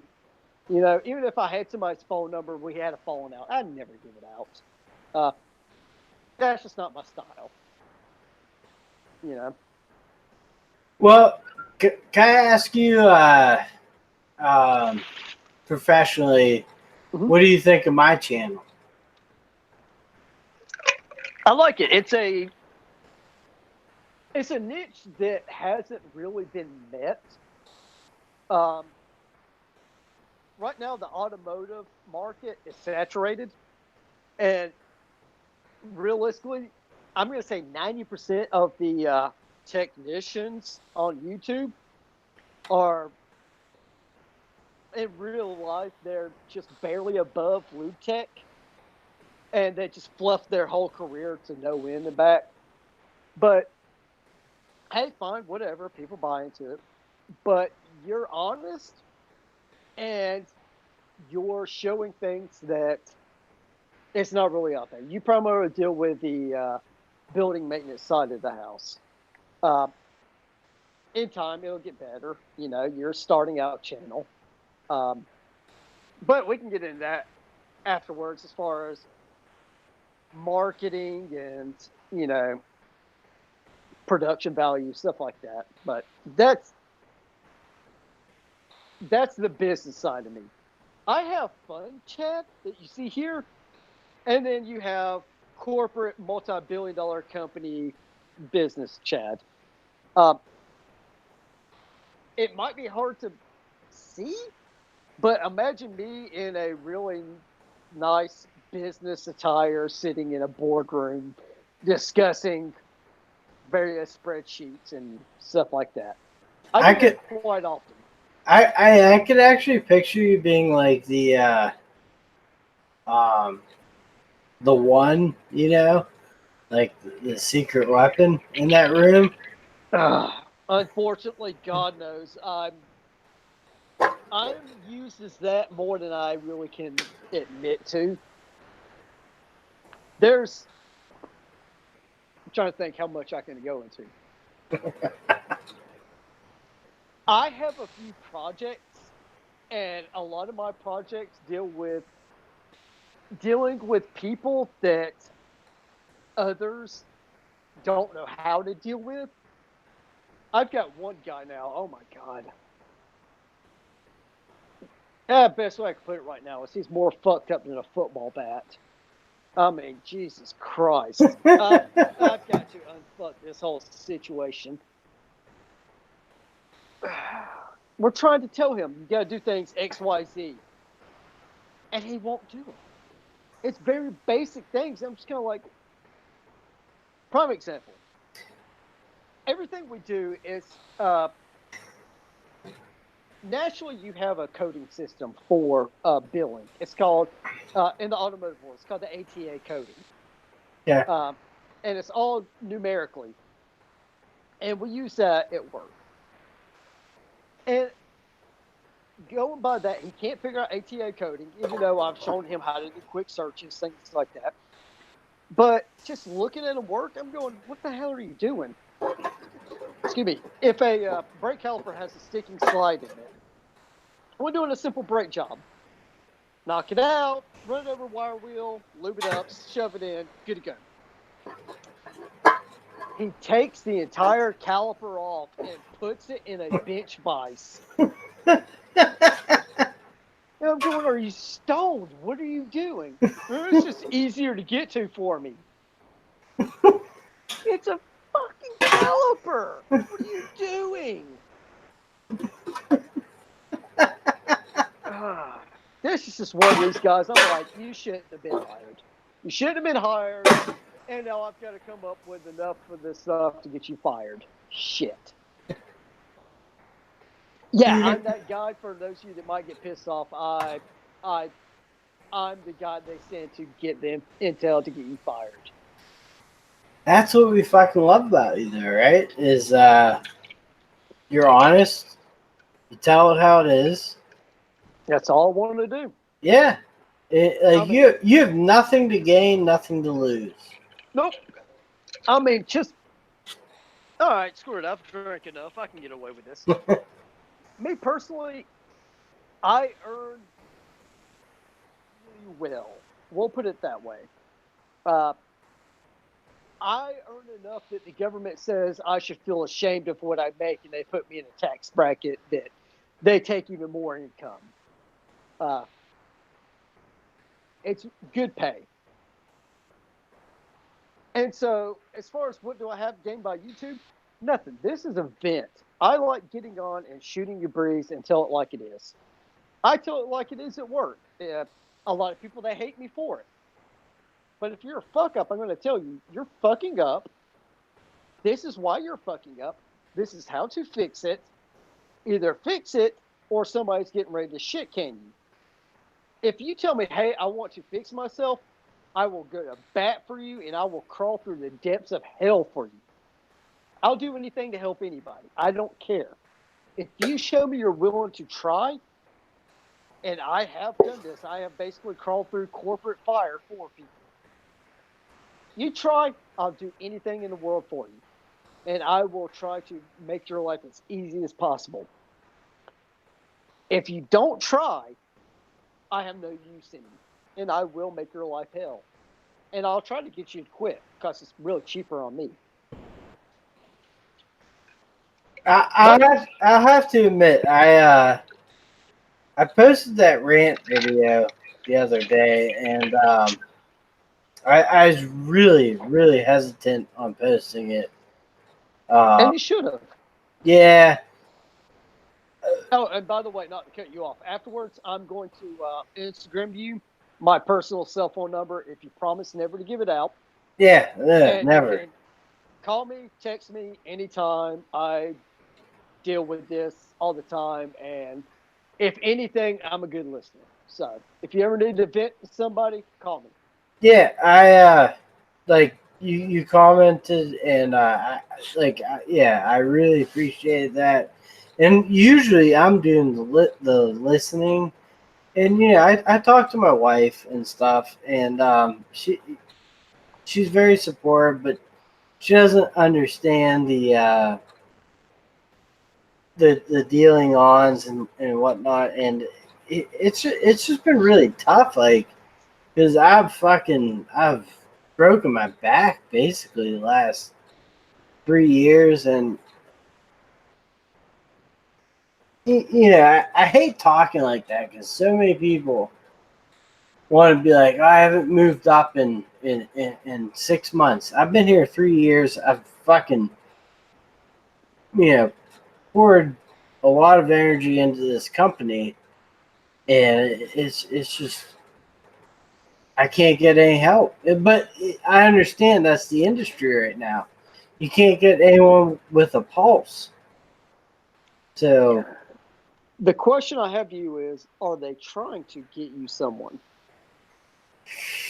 no, that's a 50-50 question because I worked my ass off to try to get better pay, and then I got good pay, but like now I feel like they're he can do it on his own, and so I feel taken advantage of, basically.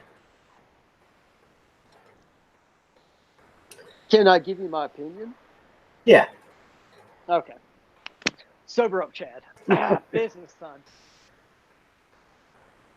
Getting down to brass tacks. It sounds to me like you are at a crossroads in which I see quite often, and I like to see it.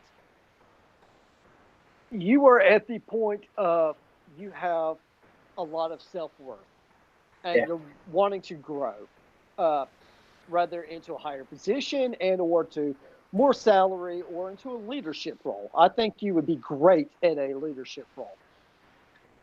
You have been promised things by your current employer that have not come to fulfillment, and they're not giving you a logical explanation, i.e., if funding is not there at this moment, et cetera, et cetera, et cetera. They're just blowing you off. Am I correct in assuming? Yeah, 100%. At that point, what I personally recommend to somebody would be to not get butt hurt, not try to say, I'm 100% going elsewhere. I would put out feelers.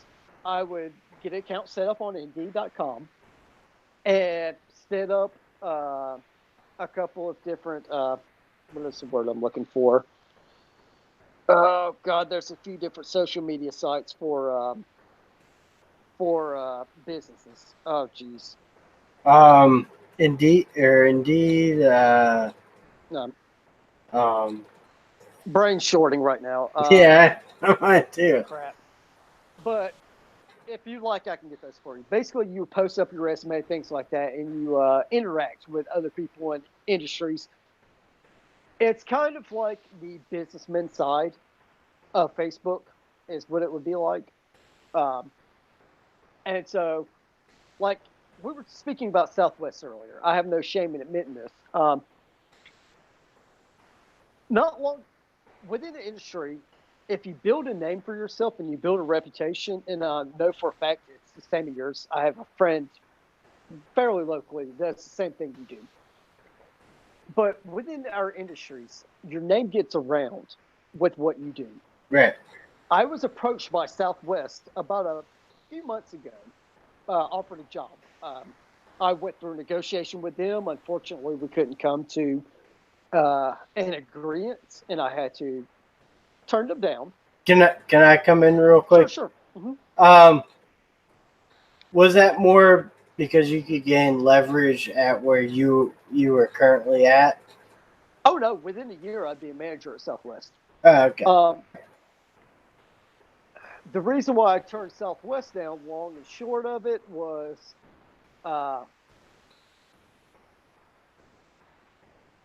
boiling it down basically to simplify it, the union. Okay. There were some people that had ego complex and I couldn't tolerate. Yeah. I tried to get out from under that, but unfortunately, due to contracts, I couldn't avoid that. So I had to refuse that. I'm going to be who I am. Sometimes it's PC. Sometimes PC doesn't apply. I really don't care if I hurt your feelings. Get a condom because I'm going to fuck your heart. That's the bottom line of it. Sometimes it has to happen.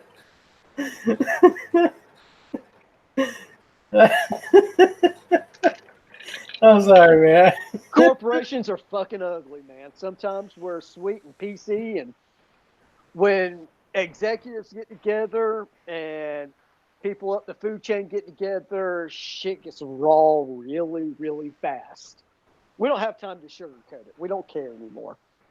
Yeah. But going back to your circumstance, I would definitely put out feelers. Yeah. And see what is out there, because I'm willing to bet money. It doesn't necessarily need to be within an apartment or a building management or a not building, a domicile. Yeah. It could be a maintenance side of it for, like at my company, we have a separate whole section for building maintenance. Like I can pick up the phone and be like, guys, I've got shit burned out down here, light bulbs or whatever. And they get paid really well to ride their happy ass down the scissor lift, go straight up, throwing bulbs, and off they go. Really super cool guys. I get along with them great. But it could be something like that. I think you would have a ball with that. Get paid really good money, and you're on call while you're at work. You pick up the phone and say, all right, XYZ's burned up on the building. Go fix it. Yeah, I'm like it's not a hard industry, but like I'm not gonna do this till I'm 40 years old. I'm just not. It's stupid. Yeah. It's hard on your body. Not 40, but at some reasonable age, I will want to move up. And for the last 3 years, I have been in control of our, properties. And the thing that sucks is I don't have the budget. So. And see, that's one good thing about the company I work for. It's a multi-billion-dollar company. You have a budget, but it's a wee bit more than a lot of other people's. You know what I mean? Yeah. Yeah, that's where stuff like that comes in. And I totally get it. You're, again, where I saw myself many years ago. I think you're at the point of realizing as time progresses, you're not going to be able to do what you do now, especially the same salary you're making now. At some point, you want to step up. You probably want a leadership role. I can totally see you as a lead position at some point, management, however you term it. And at some point, yeah, you're going to have to chill out. My path that I'm taking now, I'll be real with everyone here. I'm 35. My goal is to retire fully. no second job, fully retire at 55. Um, as of everything goes right now, and as long as, knock on wood, the stock market doesn't crash again, I will be retiring at 55. But you need a place where you can grow. Mom and pop places, that's really, really hard. It's getting tough, but like that's that's without it's so strange because like anybody would take someone with a pulse, someone that actually wants to like do better for the company. That's where I'm at. Like I've invested myself in that company, and they've invested themselves in me. But like I want to grow a little more, and I just feel like that's impossible at this point. Yeah, and again, I don't know what you make, but I can say for a fact, the average in management doing apartment flips, stuff like that around here that I'm aware of. Again, I have friends that do the same job as you. They're making in the leadership roles in the 70s a year. You can absolutely do that. There's no reason why you can't. Um, and it's just not around here. I know Atlanta's a different market. This is across Georgia and into South Carolina and North Carolina and mid Tennessee. So there's a large demographic I'm basing that salary off of that I'm aware of. Yeah, it's and I actually probably could start a like remodeling type company, but Mm-hmm. that's it's going to take a little bit on my part to get into that. Yeah. And building maintenance is not an easy task. You primarily mess with apartments, you said? Yeah, yeah. Yeah. I'm sure you run into the same things my buddies always did. The apartments that have really old HVAC units that don't want to do shit with it until they totally die. You can't butcher them back together anymore. Um, Walls that just they've been puttied over so many times. They're no more sheetrock. It's just putty. Yeah. Uh, yeah, I've seen it, man. I get it. It's a really suck. Uh, Back in my apartment days, it's funny. Pre kids and pre everything. My wife and I, we lived in Savannah, Georgia, when she was going to college, and we were in apartments. And it's where I met one of my good friends that still does it. He'd come in just cussing, raising hell, saying, somebody called for their dishwasher not working. And he just went and pulled 4 syringes out of their dishwasher. Like, what the fuck are you doing? Garbage disposals. He'd show up and be like, your garbage disposal bound up, and I found a tampon spun around in it. Like, what the fuck are you doing? Yeah, I couldn't have your job. I couldn't have it. No, yeah, you gotta deal with idiots all the time. Uh, Hold on.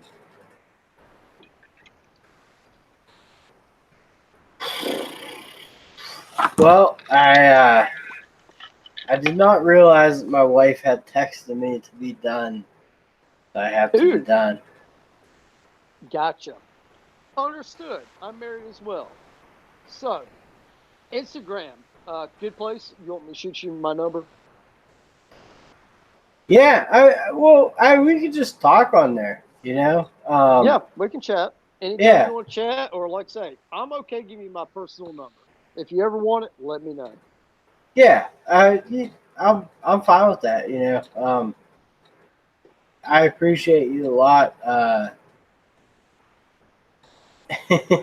It's funny because 401 Auto Tech did live stream with me, and now you, and they've been so enjoyable, and like I've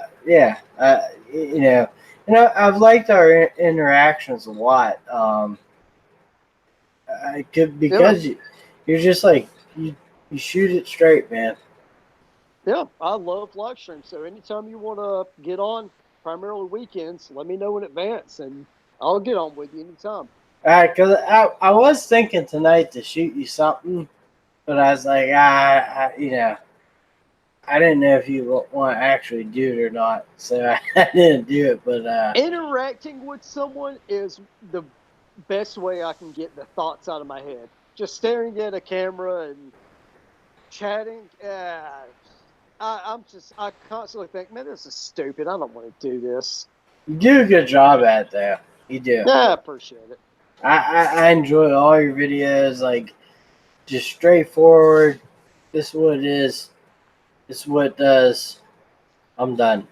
Well, You know? to you and anybody watching, I'm going to be making a lot more videos. I've had to accept the fact that I'm not a feature presentation guy. I'm going to be dumping out a metric shit ton of a couple minute videos. Every now and then you might get something under 15 minutes. But 15 minutes, that's my target as my maximum video length. It's usually going to be under 3 minutes. I'm just going to show up, show you something, and that's the end of that. Well, on that note, I will get a lot of honest reviews. I might have a few tools to send your way just to get a like you said, like there's been companies that contacted you. I haven't had that, but there's one company I believe a lot in. That's that WorkPro, and I've had a little talk with them or whatever, but not like they don't promote me or anything like that. But Yeah. I believe in their products. I really do. So I bought a few of their products to use as giveaways, and yeah, like I don't know if there's some like weird tool that you might want to test out or check out for WorkPro. If you ever need something or want something really heavily tested, send it my way. Or if you want something, let me know. You've seen what's in my box. Yeah, Care. There's some things I may want to send your way just to because like WorkPro has been very up. That's what I like about them. They've been very upfront with like I've been telling them like I'm gonna throw your tools in the hands of professionals because they're based on DIYers and stuff, mm-hmm. and they're like, cool, do it, Yeah. And like I've been very honest in my reviews. Like their cordless stuff is not bad. It is geared towards homeowners. It's not Ryobi. You can get better, but it's not bad for what it's priced at. So, company out there. Yeah. Shoot it to me. I'll work the dog shit out of it until it dies. I know you will, man. Yep. I'll shoot you a couple of little things. I'm already putting together a little 1,000 sub package for Junk from work. I'm waiting on one more thing to show up, and I'm going to send him a little care gift. So I'll shoot you a couple little things. That Junk for work, he's an ass. He is. Fucking maple leaf chewer. But he's all right. Yeah. All right, man. If only he'll have me on his channel, but I guess he's too good. Oh yeah, he's way too busy for us. He has little people. Yeah, he has me on his. He called me his bottom bitch. I don't know what that means, but damn, doesn't sound good, man. Does not sound good. Again, a pimp fucking with his hose. Yeah, exactly. All right, brother, man. Well, jump off because I know your wife has been expecting you. Yeah, she has been. Hey, I appreciate it. This was awesome, and I hope we can do it again. Anytime. Just let me know. All right, take care, brother. All right, bro.